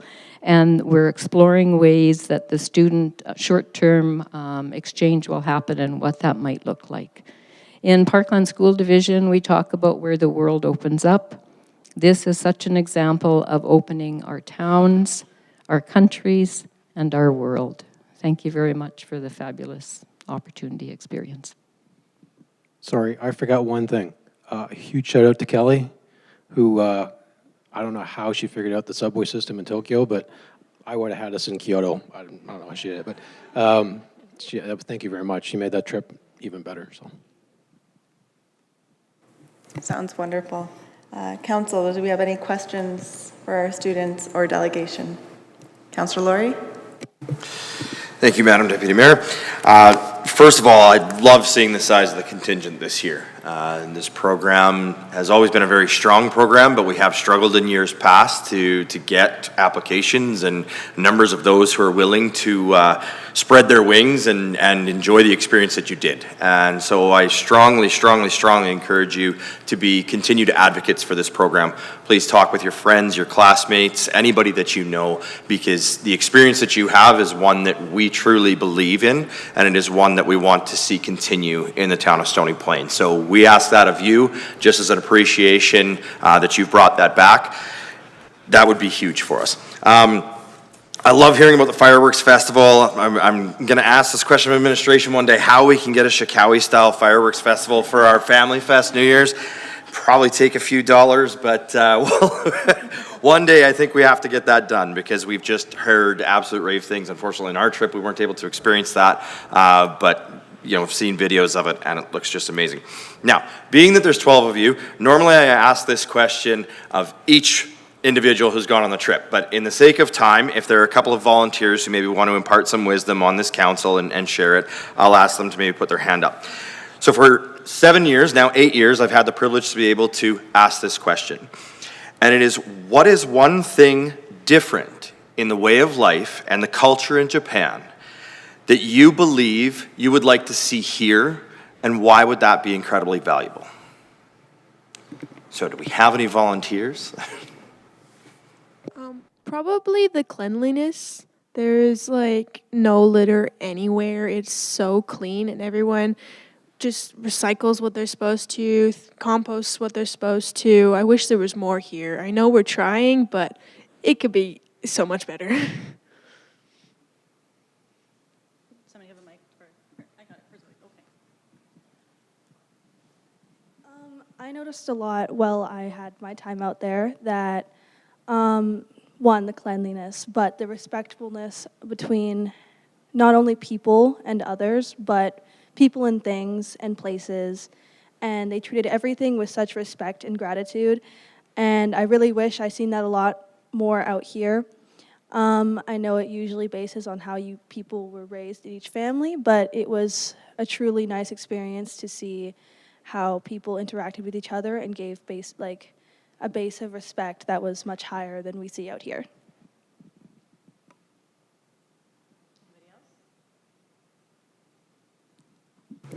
And so, thank you. And, those two are answers that I have now heard 8 years in a row.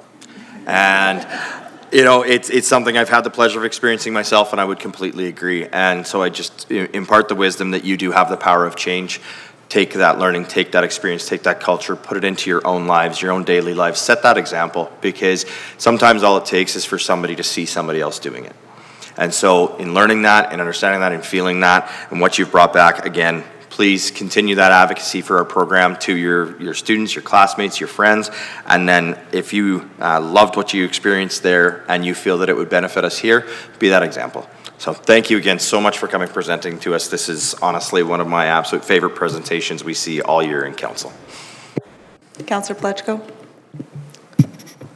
Thank you, Deputy Mayor Loynes.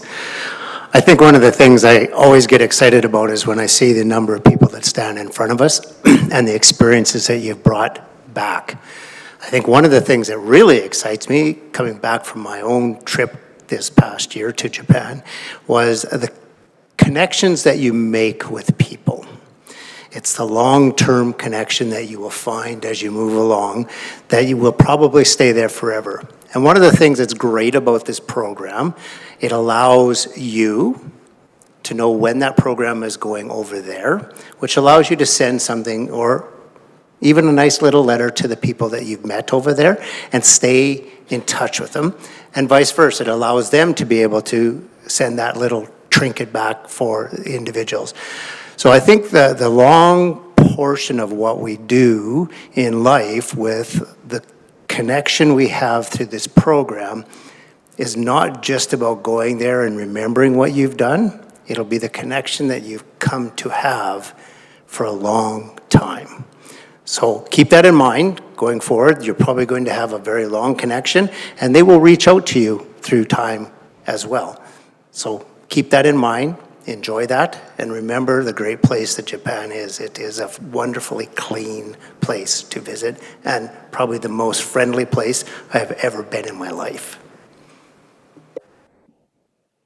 Thank you, Councillor Pletchko. Councillor Hansard. Thank you, Madam Deputy Mayor. Well, I will tell you, I heard something from Lorraine Stewart that caught my ear, and I went, what? One of the things that I thought was very, very important, there have been some people from time to time, we've even had one or maybe two who sat on this council who felt that we could have a sister relationship with another community, even perhaps in North America or in Canada, rather than this relationship with Japan. And yet, in the early days of this program, the Japanese chose us. They came to Canada to find a place that they could make a connection so that they could offer trips to students in their high school years so that that would be an enticement for kids to come to Shikowie High School because they were losing possibly their school. And they traveled from Western Canada through numerous communities, came to Stony Plain and said, this is it. And they chose us. When I went to Japan, I was impressed beyond description with how much they revere us. Not just that they like us, not just that they wanted to be with us and learn from us, but they revere us. And I thought if we could learn to revere them, I have absolutely no doubt there's an appreciation. But this is almost sacred, the relationship that we have with the people of Shikowie. They regard it so. And the way that you all spoke of this experience indicates to me that you certainly grasped or picked up on how important this relationship is to them. I want to ask, and I don't know if this is a Lorraine Stewart answer or our general manager, Carl Hill. Did I hear that this relationship with the high school is not going to continue, or did I mishear what you said? Okay, could you explain that again clearly? Yes, I will explain that again. So the relationship with the high schools, There's a sister school agreement that has been signed by the principal at Memorial Composite High School, the principal of Shikowie High School, to find ways to expand the student exchange programs between the two schools for maybe a little bit longer of a time. We don't know exactly, the schools don't know exactly what it will look like, but it is definitely something that is happening, a sister school agreement, yes. Okay. There's a long history here, and I hope we do not lose this. And thank you all for representing the town of Stony Plain so well and being good ambassadors in Japan to carry the love and respect that Stony Plain people have. And I know some of you may not even be from Stony Plain, but you're operating through a school that happens to exist in Stony Plain. So wherever you live, thank you for that. And thank you for speaking to how many years some of you have been involved in the Homestay program.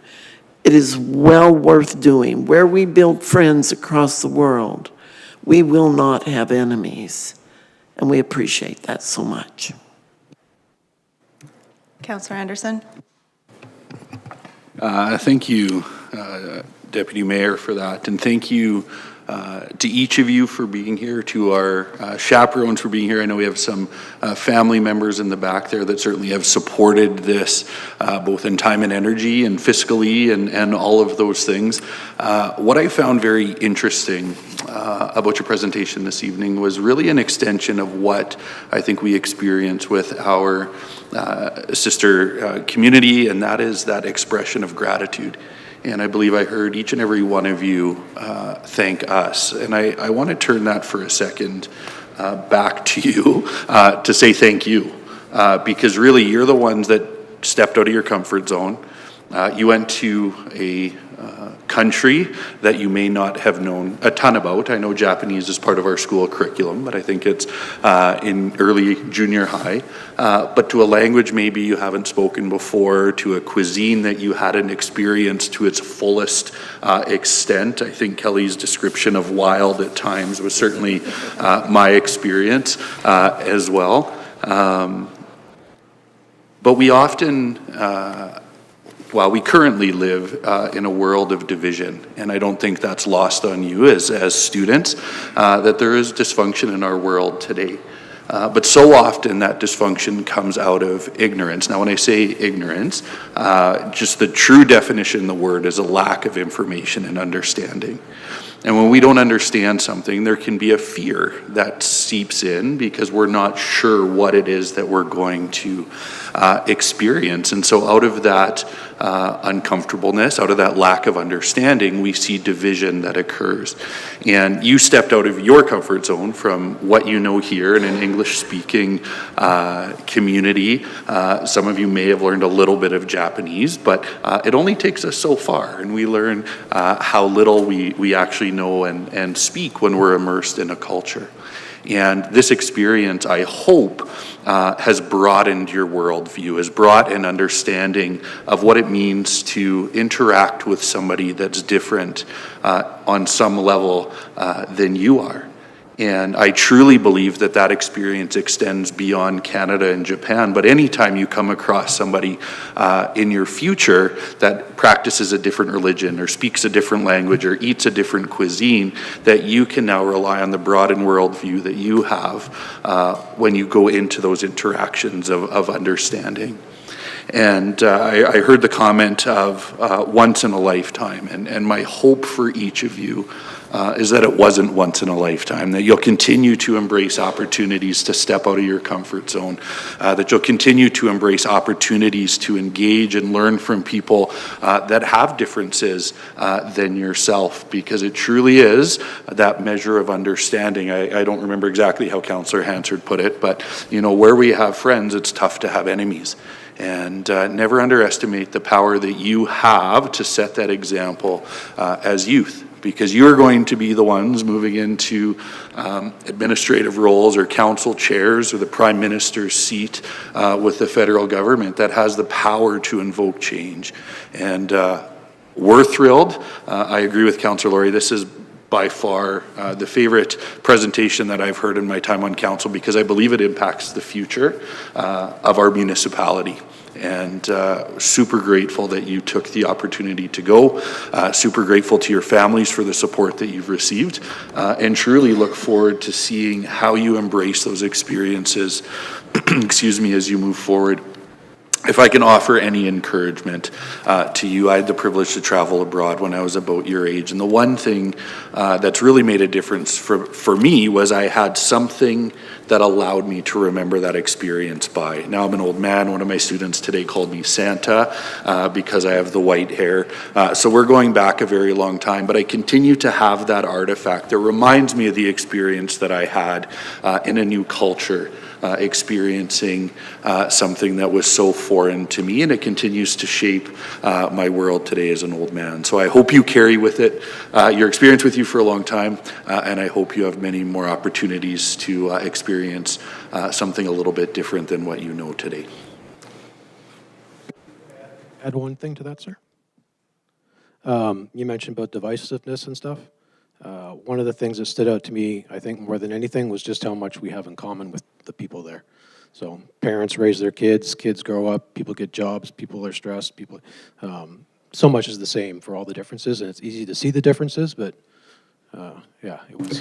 When we step out of that, together. Yeah, that we step out of that place of not knowing or understanding, and we truly realize there's more that brings us together than divides us, and I think that's a very powerful message. Thank you for sharing that. Mayor Troy. Thank you, Deputy Mayor, and thank you, delegates, for coming and presenting.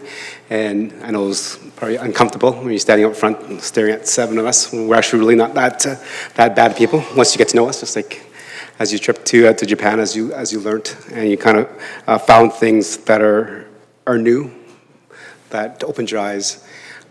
But what I heard from one of the presentations was that you enjoyed the time to have conversation with high school students and other individuals, because you figured out there was more in common than there's difference. I think you can hear around the table here is that a lot of our angst, anxiety, and our fear comes from not knowing. And with your trip there, we do ask you to share that with your friends, your families, and just different people that you see around the community, because fear is the killer of many ideas, many good thoughts, because somebody's afraid. So when I ask you to go out there and you draw on those experiences, be that change maker in our communities, in our schools. I think I also I've seen a couple of things about how cleanliness the communities are.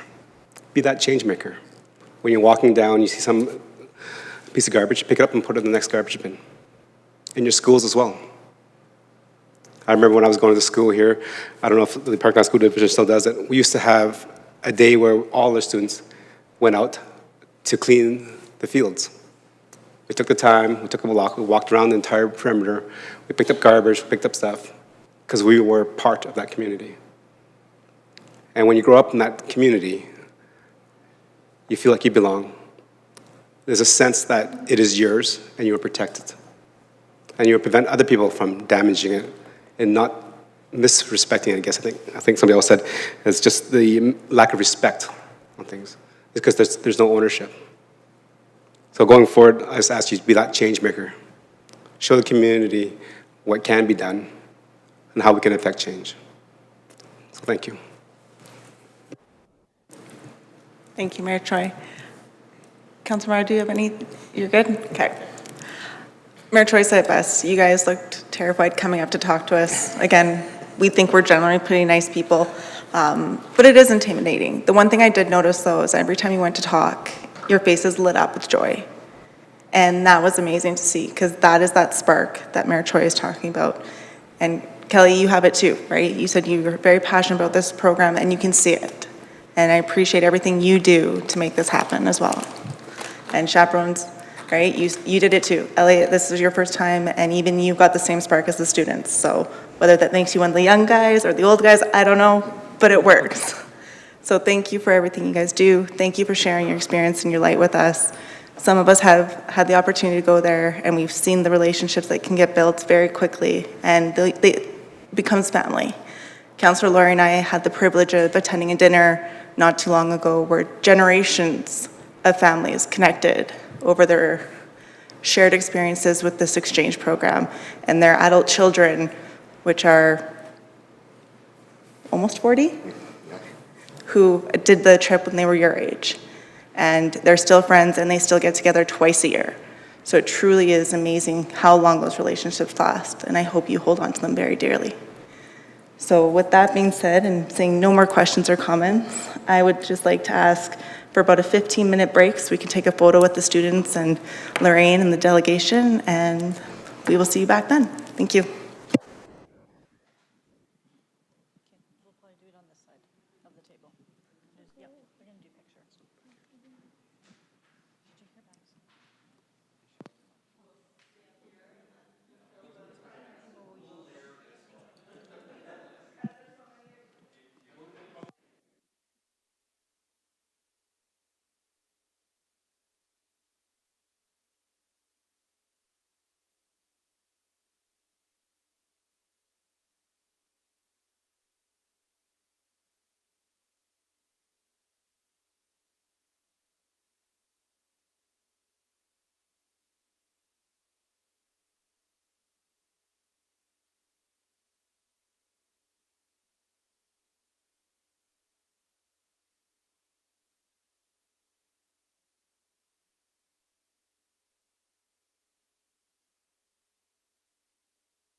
Awesome, welcome back.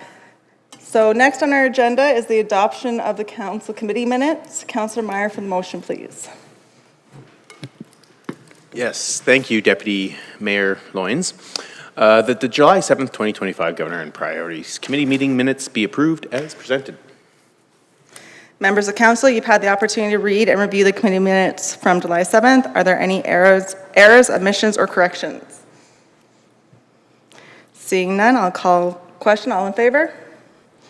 And that is carried. Moving on, we have two business items. We will begin with 6.1, the Strategic and Corporate Plan Q2 2025 report. Administration, anything to add? Thank you, Deputy Mayor. This evening for Council's consideration and review is the Strategic and Corporate Plan Quarterly Report for the second quarter, April to the end of June, providing progress and status updates on key actions related to the strategic plan that Council approved in February of this year. And I won't go through the summary that's included in your agenda package. I will just highlight a couple of important acknowledgements related to progress within the strategic plan. Certainly within the second quarter, a number of components of activities and project become very evident as the seasons change and we move into the summer season starting in the second quarter. So certainly Old Town South redevelopment really comes to life with the construction progress and partnership that we see going on, particularly around the construction of the recreation facility. In addition to the kickoff of construction season within the town itself, a number of key projects were undertaken and a couple of them wrapped up. Most recently at the Public Works Building, certainly the Meridian Reservoir and the High Park Water Line, ongoing projects that have significant impact to not only the existing community but the growth of Stony Plain. Very excitedly, the event season, summer event season kicks off in Stony Plain during this quarter, and a number of our signature events were hosted. Most of them were abundantly attended by community members as well as visitors from around the region. And just referencing Midsummer Thursdays, our volunteer appreciation celebrations, summer sessions, Farmers Days, and our Emergency Preparedness Day all saw tremendous attendance and appreciation of our partners and supporters and local organizations that contribute to hosting those events. The fourth thing that I just wanted to highlight finally is some of the key funding announcements and partnership funding that we received during this quarter were significant. Most importantly, the Local Growth and Sustainability Grant that supported the stormwater management facility that's under construction in our Old Town South. The Northern Region Economic Development Program, which is providing funding support to a couple of key economic development projects and work that we're doing on the future of our North Business Park. And then the Forest of Hope project, which will be coming to life very shortly as part of a celebratory and recognition for suicide prevention and in partnership with a number of organizations in our community. So those are some of the highlights that I just wanted to share with you, but happy to answer any questions that Council may have with regards to the report. Thank you. Thank you so much. Council, the floor is open for questions for clarity and understanding. Councilor Anderson. Thank you, Deputy Mayor, and thank you for bringing this forward this evening. I'm just looking at page 64 of 103 of our agenda package under supportive infrastructure. Actually, the last line of the box to the right talks about construction underway on the Meridian Heights Reservoir. As part of that project, we were anticipating some updates to the recreation amenities in that area. I believe Council got a bit of an update on this one, but I know there's been some questions from the public as well. And so just looking to administration, can you please provide just a brief update on some of the upgrades that can be expected, or updates, if you will, to the recreation amenities in the reservoir area? Through Deputy Mayor to Councilor Anderson, all of Council, the Meridian Reservoir, the main construction project has been, is at the near end of its completion. What I mean by that is there is a couple of details that council has asked a couple of times about the recreation amenities, as well as there's just some final items that I'll highlight with the project update. So for the recreational amenities, there is a relocation of the tennis court and pickleball facilities that are currently located. Those are being relocated in the Old Town South area, just south of the pool. There will be a sod turning event this Thursday to commemorate the construction start. We are getting the contractors being mobilized right now. That is getting going. And we're anticipating that that's going to get into construction very shortly. The second part is some amenity upgrades in and around the existing facility. There has been a little bit, it's been a little bit slower for us to get started on that one for a couple of reasons. One is finalizing the exact picture of the amenities that we've been working with a contractor on. But the other part is there is a Fortis line that we've been working on as part of the final details for a retaining wall around the corner from that location. So we're trying to hit those both at the same time. But that work is progressing. There is a contractor being lined up for the to do the amenities work in and around that area. And so we do expect to see some action in those locations very shortly. Appreciate that, and certainly appreciate the clarity on some of the racket sport courts and where those are going to be, but that the residents in Meridian Heights specifically can still look forward to some upgraded amenities directly in that immediate area. Appreciate the update this evening. Any more questions for clarity, Councillor Plechko? We'll stay on page 64. I'm just wondering if we could give us a bit of an update on the construction of the cemetery. Through Deputy Mayor to Councillor Plechko and all of Council, the construction of the cemetery itself is well underway. I haven't been out there for a little while at this point, but I understand from staff that the project is on schedule. We're targeting a end of Q4 completion. Between October and November is something I'll gently say to council right now. I don't have a schedule in front of me, but when I talk to staff, that's roughly the range.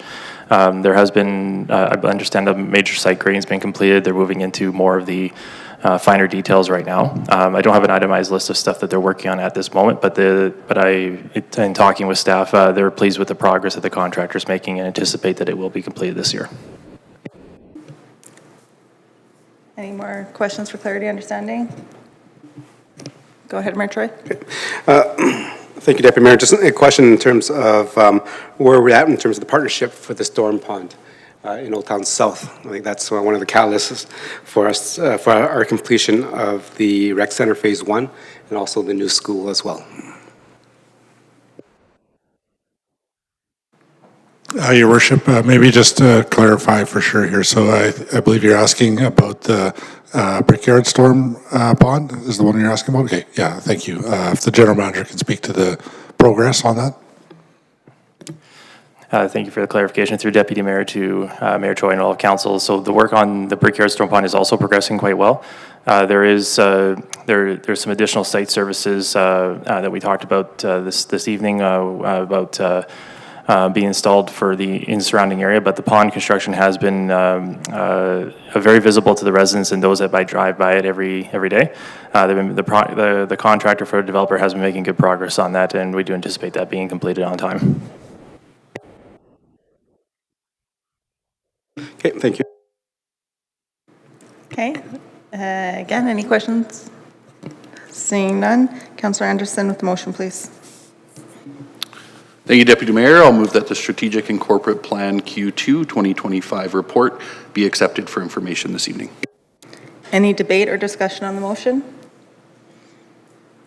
Seeing none, I'll call the question. All in favor? And that is carried. Moving on to 6.2, we have the 2025 second quarter report. Thank you, Deputy Mayor Loynes. Just a few comments to make as an intro to the quarterly report.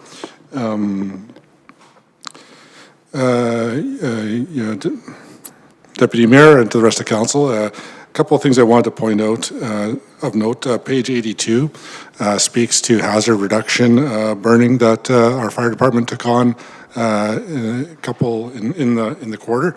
I bring that to light because that's something that I know that council has heard from in the community or that we've spoken about in these chambers, and it was just as an update, as council is aware, but that did take place, and I think it's something that'll be, you know, in the dialogues of the future for our fire department. Secondly, along that same line, I know just something that I hear myself from time to time, and I believe council hears from time to time, would be in page 98, facility and playground inspections. So of course, council is well aware that not just programs and services, but I mean, the town as a corporate body is an asset manager of a number of different community facilities. Some that the public access and some that they do not. But just a little bit of a highlight there about the inspection timing and processes that our staff do on an ongoing basis. And as well in that same area, it talks a little bit about playground inspections. And just to point out that those are an ongoing thing that happen throughout much of the year, but specifically begin in Q2 and go through to further on into the year. And the last comment I wanted to make, Deputy Mayor Loynes and the rest of council, as noted by the General Manager of Strategic Services, I believe on page 89 of your council package, is where it does keep a kind of running total of grants that are being received and coming in. There's it's if anything for whether it's for council or for members of the public, there's a quick one-stop kind of spot where you could see the different grants that the town does receive and the amounts they're in. So, Deputy Mayor Loynes and to the rest of council, again, we are always both proud to table this report, both as an update to council and as an update to the community at large, and certainly would be willing to enable speak to anything further or answer any questions that council may have. Thank you very much. Council, the floor is open for questions, clarity, and understanding. Councillor Hansard. Madam Deputy Mayor, I just wanted to say that these reports are some of the favorite things that I receive in council package, and I enjoyed reading it. They're always so well presented. I like the nice colored photos too, by the way, of our town and residents and people engaging. And I was particularly impressed with the broad scope of everything that we do. Sometimes I believe our residents may not fully understand everything that happens within the buildings that the town owns and how many things are tackled out on the streets. But these reports lay everything out so beautifully, from mowing to looking after our streets and everything. So thank you for a well-written report, and I just want you to know that I appreciate it. Thank you, Councillor Hansard. Councillor Anderson. Thank you, Deputy Mayor, and thank you to administration. Certainly second Councillor Hansard's comments about the value of this report and the breadth of tasks that the municipality tackles. I do have a specific question this evening related to page 83 of 103. I'll ask them at one. They are two separate questions, but about the same department. On this page, you're looking at the Q2 breakdown for the Stony Plain fire response. The first piece that stood out for me was the number of vehicle fires year over year for both ourselves here in Stony Plain and in Parkland County, 0 in 2024 for the two municipalities, and then obviously 5 we see in 2025, so a change there. And then just at the same time, looking at training hours, a reduction of 2,000 hours year over year. And just so just looking for some clarity there, whether this is just a matter of timing or whether there was a big push on training last year, but 2,000 hours seems to be a significant number of training hours that have maybe gone missing, I'm not sure. So just some clarity there, please. Deputy Mayor through to Councillor Anderson. So certainly I'll take on the hours first. I'll just have to get back to you maybe by email. I would assume that the firefighting hours for 2004 would be year to date versus the 2025. So I'll just have to do a check-in with the chief on that particular one. The other thing related to hours would be dependent on what courses we might be offering and how far along we might be through our recruit training too. So I can get some feedback on why that discrepancy is there, but certainly those are two factors that that often pop up. When it comes to cart fires and any type of incident emergency-wise, a year is a year. I'm not sure why 5 popped up this year and we didn't have any last year. Sometimes it's colder winter, more cars plugged in, that certainly we get a lot more fires with the block heaters. But definitely, I don't think there's a reasonable explanation I can give you as to why there is 5 and not 0 in a given year. A lot could do with the temperatures, older vehicles, so many parameters around why something might catch on fire. I appreciate that, and if I may, Deputy Mayor, I think one of the reasons the vehicle fires stood out is we have seen and heard from our RCMP friends that there are some repeat offenders when it came to vehicle thefts, and then we see the numbers here related to vehicle fires. So just a quick follow-up on that one. I guess the simple question is the RCMP would be are the RCMP aware of the increase in vehicle fires there? And is that something that, if necessary, they've been able to action if there is a concern of a criminal nature? Deputy Mayor through to Councillor Anderson. Certainly, my assumption would be, and based on my experience on the fire department, often when you have a car fire, an RCMP member is responding. So there would be a corresponding RCMP file to those types of incidences. Perfect, thank you for that. Councillor Laurie. Thank you, Madam Deputy Mayor. I'm just going to ask this in council discussion, but it fits within here, just in the same enforcement services section. I wanted to ask a question in regards to ATE and in regards to the Collision Reporting Center. So I don't see any statistics in the report in regards to either. I also noticed that the ATE locations are no longer listed on our website, and I'm not sure that I personally have seen much of a presence of them. So I know we had some changes come in from the province that mandated where ATE was used, but I didn't think that that was going to make much of a change in our municipality because we were already mostly in line with those. So just wondering if you can speak again to the Collision Reporting Center and any statistics that we have in regards to that and how that is aiding and assisting our RCMP. And then in regards to ATE and Stony Plain, kind of where it's at, whether it's continuing, what we have for statistics and so on. Your Worship, through, Deputy Mayor, through to Councillor Laurie. Confusing with the two people that are here, yeah. Certainly with ATE, I'll check. We did have the zones on the webpage. I'm not sure through the migration if that somehow that didn't go through, but I'll double check that myself and send an email based on that. You are correct. Our zones, we have 10 zones that are authorized. They are all in the school zone, playground zone, which is in alignment with the legislation that the province currently has placed along the province of Alberta.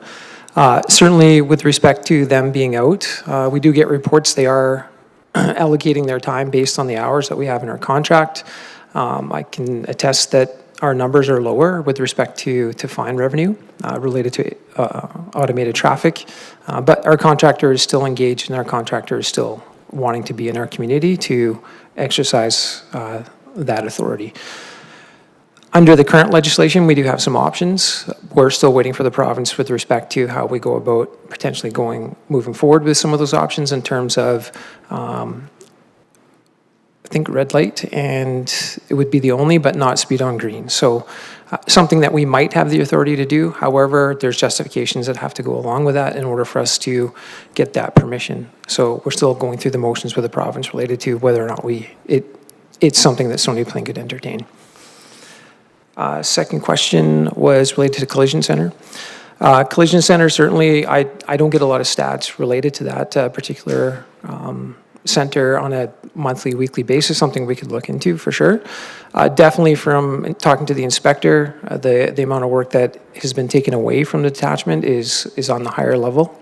A lot of the complaints that they're getting are specifically to criminal actions and things that they should be spending their time on versus the collisions that take a bit of time away from his staff. So because of the collision reduction and people going to another location, it certainly allowed the staff to reallocate their time to some of those higher priority administrative functions. Excellent. Appreciate that. And yeah, certainly being the first week in school, knowing that several of our approved zones are school zones, I would have expected to see the photo radar locations listed as there. I did send you the link to the page there. Maybe it is just a failure and an update on the website, but they are not listed as any locations in Stony Plain currently active. And then yes, again, the collision statistics, if there was anything that could be shared with council as an update via email, that'd be appreciated. We do hear a lot in the community about, initiatives that have been undertaken in order to help and aid in crime reduction and in getting the police back out on the road and ensuring the community is safe. And so the Collision Center is something that I know I've spoken to a few residents about, but I think since we implemented it and opened it, I don't recall seeing any actual data around it. So if we have something we could share, that would be appreciated. Thank you very much. Appreciate it. Councillor Palechko? Yes, thank you, Deputy Mayor, through to administration. Thank you for the report. I think this is a great opportunity for anyone in our community to have a better understanding of what there is in our community and what the town is actually doing. One of the things that kind of caught my eye this time was the golf course. And one of the things at the golf course was the increase in rounds, the sold-out men's league and the ladies' league. And then we had some junior tours. One of the things that comes to mind, a couple of things actually, is many different places that I was this summer, a lot of positive feedback with our community golf course. So I just want to pass that on to the people that are running the golf course. But one of the things that also come to mind at the same time was I don't see anything in the youth side of it. Where are we at with our junior program? And then can you tell me what percentage of rounds throughout the summer are we getting close to for sellout?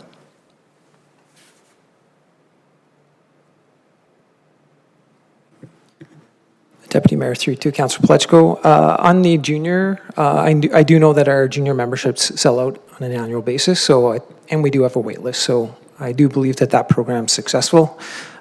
With respect to lessons and the program that is hosted by the golf course, again, having a teaching pro directly at the golf course and running that program, definitely do get a number of students out there throughout the summer, and those programs are oversubscribed. So positive on both of those aspects. With respect to round counts for the year, I had a quick conversation with Jeff last week. I believe we're trending higher than last year in terms of round counts. Month of July, we had close to 7,000 rounds in the month, which is something that Jeff was mentioning he's not experienced before. So I think we've had a very successful year. The rain definitely throughout the month of July could have impacted our successful year, but gratefully the rain came later in the day or later in the afternoon and we weren't closed for, I think some of you on this council have experienced years where we've been closed for a number of days, which certainly has a revenue impact. So definitely the rain has not impacted, and our round counts are trending higher than last year. Thank you. It's nice to see that the golf course is well being used within our community.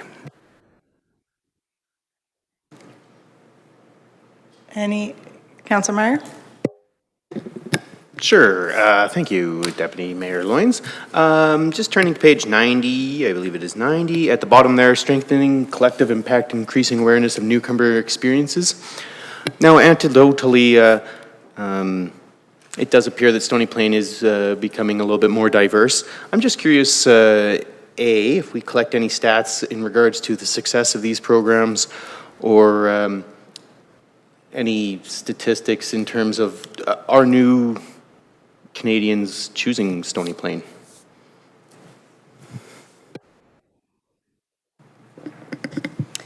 Deputy Mayor, through you to Councillor Meyer and the rest of council. So this program was intended as a program for those organizations in our community who work with newcomers, so to help them raise awareness and understanding. We certainly collect stats in terms of how well the program was received and how well the organizations felt when they went through the program and what they got out of it. Stats for newcomers, usually we would use census data for that, and so we'd be waiting for the new census data to be released. Anecdotally, we could track things through service provider communities and conversations with them about how many new residents they're seeing for services. But it would be very anecdotal and it would be fairly time-consuming to ascertain. Okay, thank you for that. Mayor Choi. Thank you, Deputy Mayor. Just a quick question on page 87 regarding our on-demand transit. I'm glad to see that it's getting more and more well used, and just I think the awareness part of it is doing that. In terms of the increases in usage, I think about 20% increase within Town Stony Plain, and then about 20% overall. Are we reaching any capacity levels in terms of our service levels? Deputy Mayor, through to the Mayor. Certainly, transit is a tricky service with respect to, we've put some service enhancements in through 2025, and we're having conversations internally with respect to service enhancements potential for 2026. I would suggest that as our community continues to grow, we will continue to see more demand placed on our transit service, whether it be the commuter service or the on-demand. Certainly with the East commuter park and ride in Spruce Grove, that certainly probably has increased the commuter numbers. I'd have to go back and look at what the overall commuter numbers look like for all of us compared to when they opened to compared to where we're at right now. But certainly the ease of accessibility with that, it's a large center, more people can park. TLC was convenient, but had low parking. And definitely, we're probably seeing more of a trend of more people coming from Stony Plain into Spruce Grove for amenities versus people coming from Spruce Grove to Stony Plain for amenities. So shopping, medical, those types of things, TLC, those are some of the prime areas that people are traveling to when they do get on the on-demand system. And certainly, I think as the on-demand system continues throughout our community, people are just learning how to use it and how to navigate through not only Stony Plain, but through the larger Parkland region. Okay, any other? Councillor Hansard? Deputy Mayor, I had a question regarding the transit myself. I saw recently that City of Spruce Grove added a direct line to the center of downtown Edmonton. Do our residents have access to that through the transit system that picks up here at all, or is that not available? Deputy Mayor, through to Councillor Hansard. Yes, certainly. That would be part of the commuter system. So two ways to access it. You could definitely get on the on-demand system and travel over to the East Transit Center in Spruce Grove, or you could drive your car over there and choose the park and ride option. So residents from Parkland County, Stony Plain, Spruce Grove certainly have access to the commuter bus that would travel into Edmonton. If I may, Madam Deputy Mayor, just for clarification, the way the item read that I saw sounded as if it's a direct flight, so to speak, direct route. That is not the case. You have to connect at the transit centers. Deputy Mayor, through to Councillor Hansard. So the commuter route, there is a part of the commuter route that does travel through Spruce Grove, but if you're entering the commuter route directly at the park and ride, it will be direct into Edmonton from the park and ride location. Are you good with that, Councillor Hansard? Okay. Any other? Mayor Choi? Thank you, Deputy Mayor. Just another question in terms of enforcement services in our community. I know this, every year, the Town of Stony Plain hires actually a bylaw officer to help address some of the hard calls for community standards, animal complaints, etc.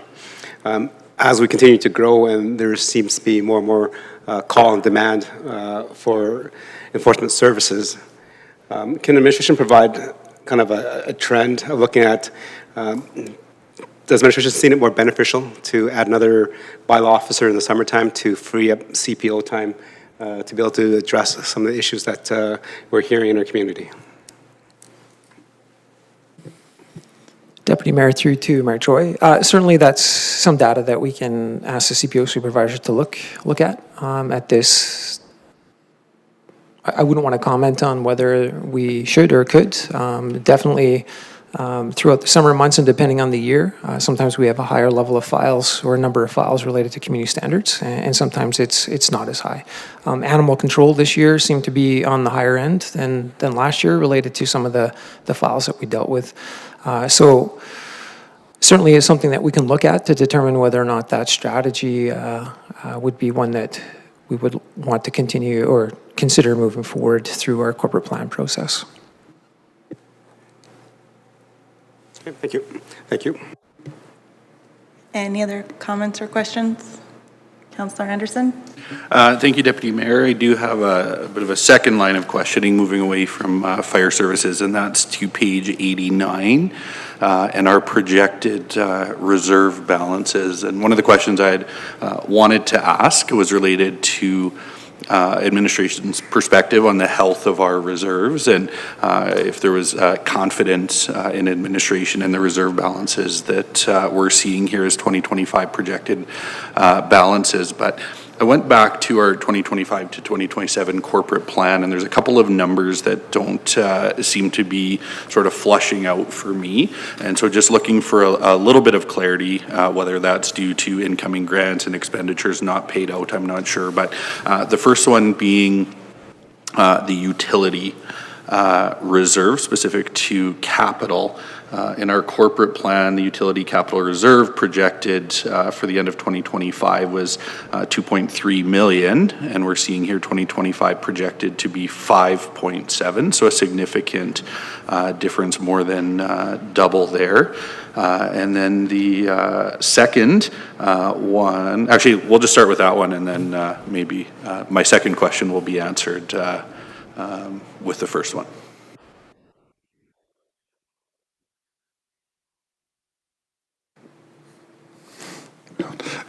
Deputy Mayor, through to Councillor Anderson, definitely appreciate the question. So I won't necessarily go into absolute specifics on this, but if you're speaking to the utility, so if I'll just kind of recollect your question, you're referencing the approved 25 or 26, 27 corporate plan. That's the one you're looking at. And then again, you're looking down onto page 89 into that green column under utilities, and yes, sir. 2 point something to 5 point something. Yeah. Excuse me. So one of the things that the corporate plan, if council will recall, is based on estimates that are being prepared right now, so to speak. And we'll be projecting out, so what we believe it'll be, and so on and so forth. So if council does recall, and again, I don't have the numbers in front of me, but when we get to the end of the fiscal year and are closing out the books is when we'll know the exact amounts that are being retained through the current operating year. So if I can maybe try to be a little bit clear here, when we're projecting 25, we still don't know the exact end of 24. And I do know that at the end of 24, due to a couple different things, either projects being under budget or projects being deferred or so on and so forth, and revenues, expenditures, the whole 9 yards, if you want to put it that way, we actually ended up in a pretty strong position in relation to the utility services and their ability to replenish reserves at the end of 2024, which would have, to a degree, as it's printed in the corporate plan, would have made the projections at the end of the corporate plan off, so to speak. So when you look down into 2025, the numbers you're seeing on your screen in front of you in this report would be accurate with the end of 24s in them, and then a new projection to the end of 2025 showing that discrepancy of, I forget the number you said, 2 point something projected versus 5 point something projected down there. Yeah, 2.3 projected in the corporate plan. Oh, sorry, 2.3 projected in the corporate plan, and then 5.7 is what we're seeing in the update this evening. So just for clarity, the projected balance at the end of 2024, 1.67, this is from our corporate plan. 2025 additions, we had allocated 2.2 and change. Balance of that committed approximately 1.6, and then we'd be looking at the projected balance of 2.3. Now, what I'm hearing, and I just want to make sure I've heard this correctly, what we're seeing is 5.7, so that extra 3.4 million could be attributed to a stronger 2024 as opposed to expenditures that have not come out of that reserve for 2025. So this would be a positive for us, and we would expect to carry a more significant reserve in the utility capital side of things. I'll say generally correct, yes. What this would be, if not specific, direct amounts, would be an indicator that we ended 24 in a better position than we were projecting at the time. And we see going forward into 2025, ending out in a better area than we would have foreseen the end of 2025 at this point too. Okay, thank you. So just a bit of a follow-up there then. Under debt limit, we do see that this is projected out to December 31st, 2025. Is it fair to suggest then that the projected reserve balances just above that are projected out to the end of this calendar year as well? That's not a matter of, what's there currently, but that's what we project with all of our capital projects considered on December 31st, 2025. Short answer is yes. This is what we would be projecting at this point, based on certain assumptions. Assumptions being rec center borrowing would be what we would expect it to be, and on the timing that we would expect it to be. No new grants being introduced into the financial perspectives, and that again, the assumptions we make at this point is that all projects will be exactly on budget, not over, not under. They will be on budget, and as that alters or shifts or change across all of the projects that are identified for debt funding, that number can move up and down a bit. Okay, perfect. And I just going to circle back to the first question that I had then, and this is just related to administration's confidence with the projected reserve balances that are noted on page 89 here. When we look at, in our corporate plan, even, our next 10 years in terms of our capital spend and projects that are coming up, just looking for a brief comment from administration on your comfort and confidence in what we see in our current reserves.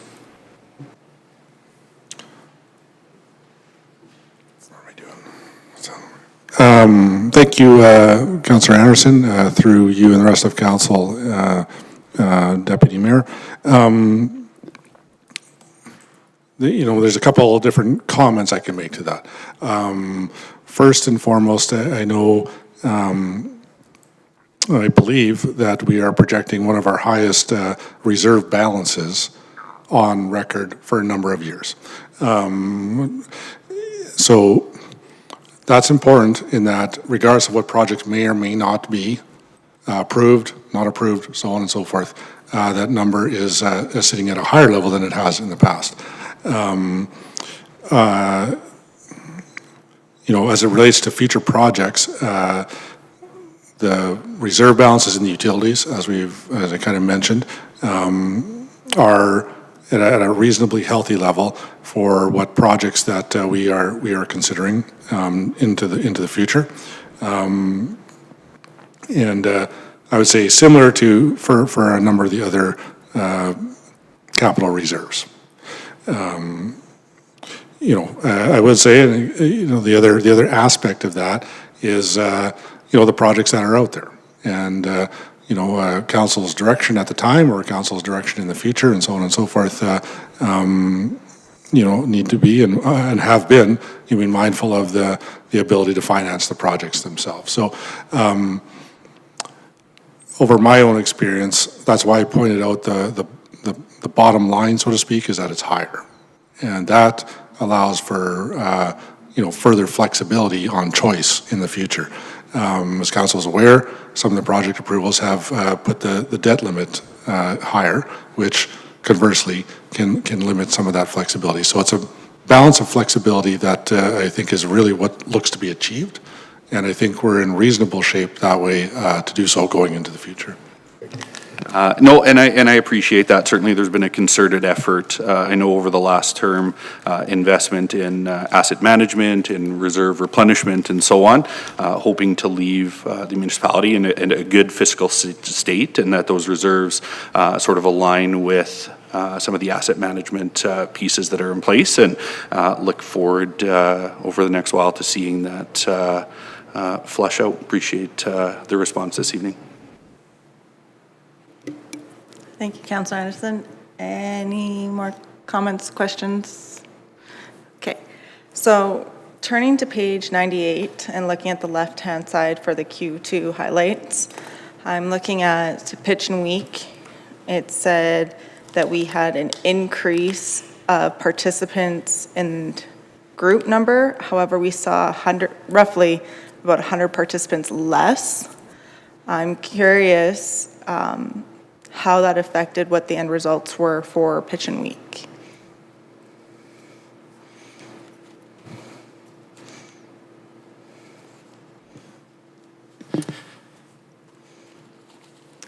Through Deputy Mayor, all council, I have to probably email back on this one. A couple of thoughts on this is we did have my assumption is it's probably in how the information's read into the report, and there's probably just a couple of things I could clarify off the comment to make sure we get the numbers lining for what we're trying to say. Okay. And then continuing further down that line, with the large item drop-off, we've seen an increase of 10 cars over last year, which is great to see. This might also be an email question. Do you know roughly how many hours or people spent employee-wise after the fact to finish cleaning up the items that got left behind? Through Deputy Mayor, all the council, I don't have an exact number. I do know that they do spend a couple hours usually right after the event to keep making sure everything's cleaned up. There are other things that don't that have to be sorted and whatnot. I can get a rough estimate from the supervisor himself and just see what their best guess is. I could probably round it up for you. Okay. And then the last one for you, General Manager, is the Adopt a Barrel. I noticed we had 10 less participants since last year. Would you know roughly what would have caused the lack of, I don't want to say lack of interest, because 32 is still a decent number, but the less interest in the Adopt a Barrel? Through Deputy Mayor, all council. Yeah, I saw that too. And a couple of things. This is a very established program in the region. The people that know about it. The people that we get coming out are people that already expect the program. Maybe they've moved, or barrel's gotten older.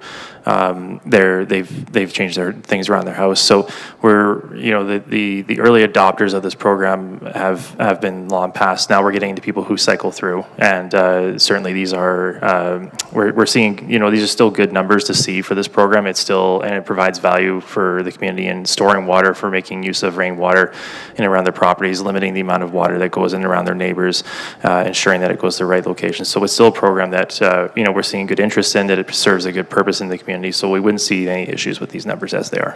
Okay. Thank you. And that's all for me. Is there any other? No? Councillor Hanser with the motion, please. Madam Deputy Mayor, I move that the 2025 second quarter report be accepted for information. Any debate or discussion on the motion? Seeing none, I'll call the question. All in favor? And that is carried. Moving on to number 7, which is council discussion. Councillor Palechko, please. Nothing for this evening, thank you. Councillor Laurie. Thank you, Madam Deputy Mayor. Just a couple of comments and then 2 questions, looks like this evening. First and foremost, we have back to school is in full swing, and so just a big thanks to our protective services teams who are out there reminding drivers on the roads and pedestrians of the proper etiquette and speed limits and safety and crossings and so on and so forth. It's always great to see them out and active in the community, making sure that that first week back is as smooth as possible. Also, again, tonight, 4 amazing presentations, which goes to show the huge work that our staff does in all of our advocacy efforts, supporting our community groups and the programs that we put on. So again, just a massive commendation to all of our staff for that. The first question I have this evening is actually courtesy of a young man who emailed me. He did a report on me in grade 6 in their local government. He's going into grade 8, and he had a question about fishing in our storm ponds. He says that the signs say no swimming, boating, or skating or walking on the ice.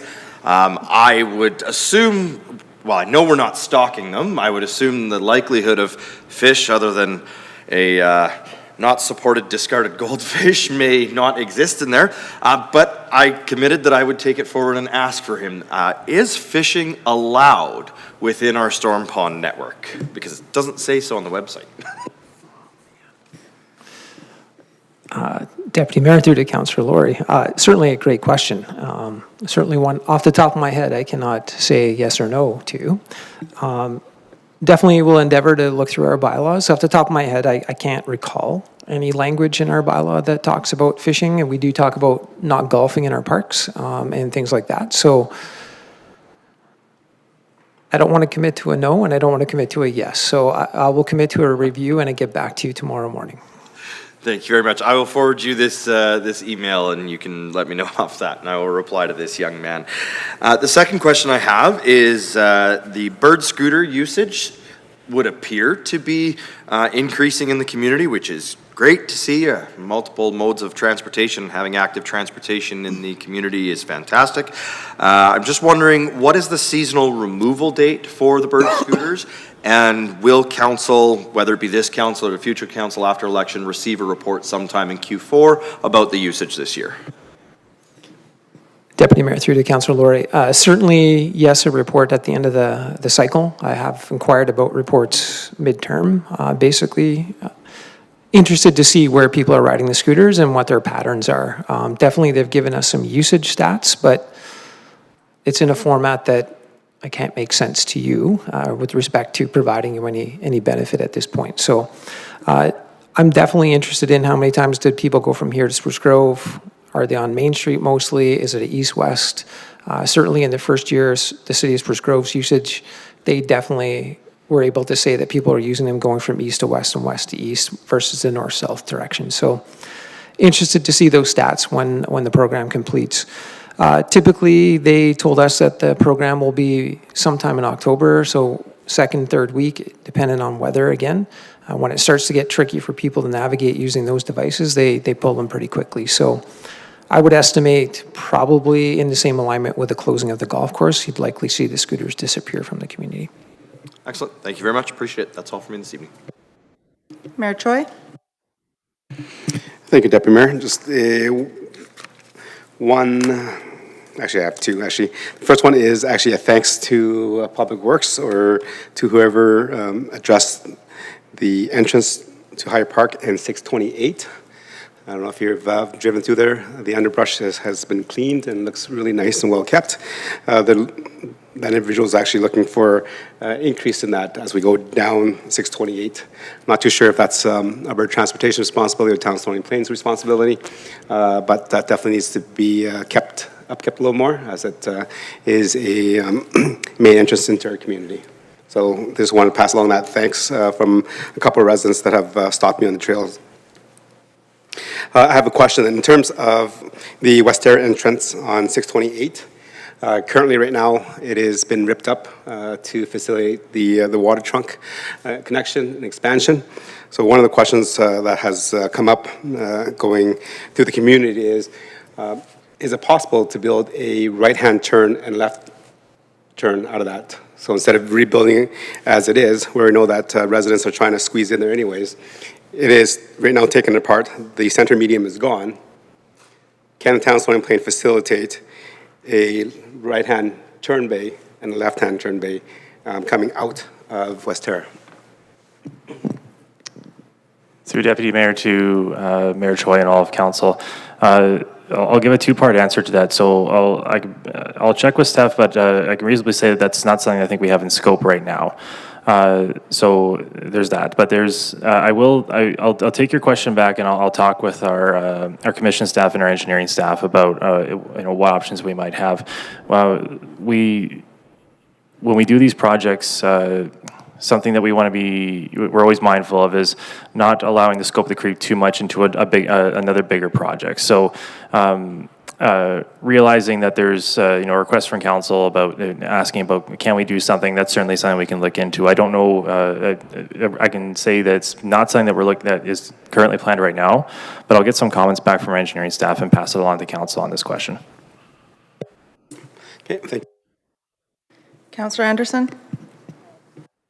Thank you, Deputy Mayor. Just two notes of gratitude this evening. The first to our municipal partners in Spruce Grove, who recently celebrated the opening of their new wheeled sports park at Central Park, an absolute beautiful facility. I know there were many Stony Plain residents that participated in the grand opening, but a facility that is free to use and not just open to Spruce Grove residents, but they've made it open to anyone who wishes to go and access that amenity. And so a great new recreation opportunity in our region, and was great to see that project come full circle after a couple of years of reimagining and a great new amenity for us. The second note of gratitude to our staff relates to the pile of cereal that's taller than I am in our foyer as part of the corporate challenge for the food bank, the challenge to collect as much cereal as we can to support the food bank's work in feeding our neighbors and friends, but friendly competition with our neighbors to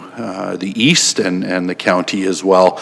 6 feet worth of cereal in the shape of a beehive is pretty fantastic. And so kudos to our staff for facilitating that and the creativity in building that out. And as the reigning champions here in Stony Plain, I have my fingers crossed that we will hold on to our crown for another year. But thank you to staff for everything they've done to facilitate that project.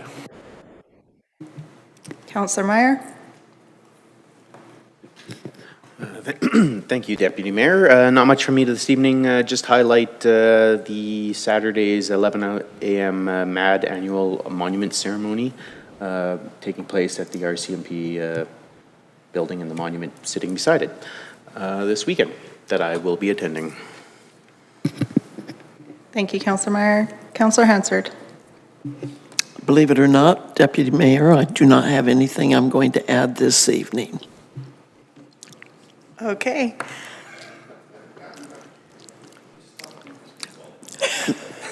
Madam Deputy Mayor, I believe Councillor Meyer is saying that my reputation is failing me tonight. He is just in utter shock. We'll blame it on the start of school. For myself, I just want to mention that September is Suicide Prevention Month. It is something that we don't like to talk about, but it is something that is important to talk about. I know the town will be having events such as on September 10th, we will be having the opening of the Forest of Hope, which is remembrance of those that we have lost to suicide. And if the general manager has anything to add to that? No? Okay. I'll talk about it again next week as well. As well as on September 7th, it is the Rotary Run for Life. And that is all for me. So with that being said, that brings us to the end of our agenda this evening. Thank you, everybody, for reading your packages, and the meeting is now adjourned.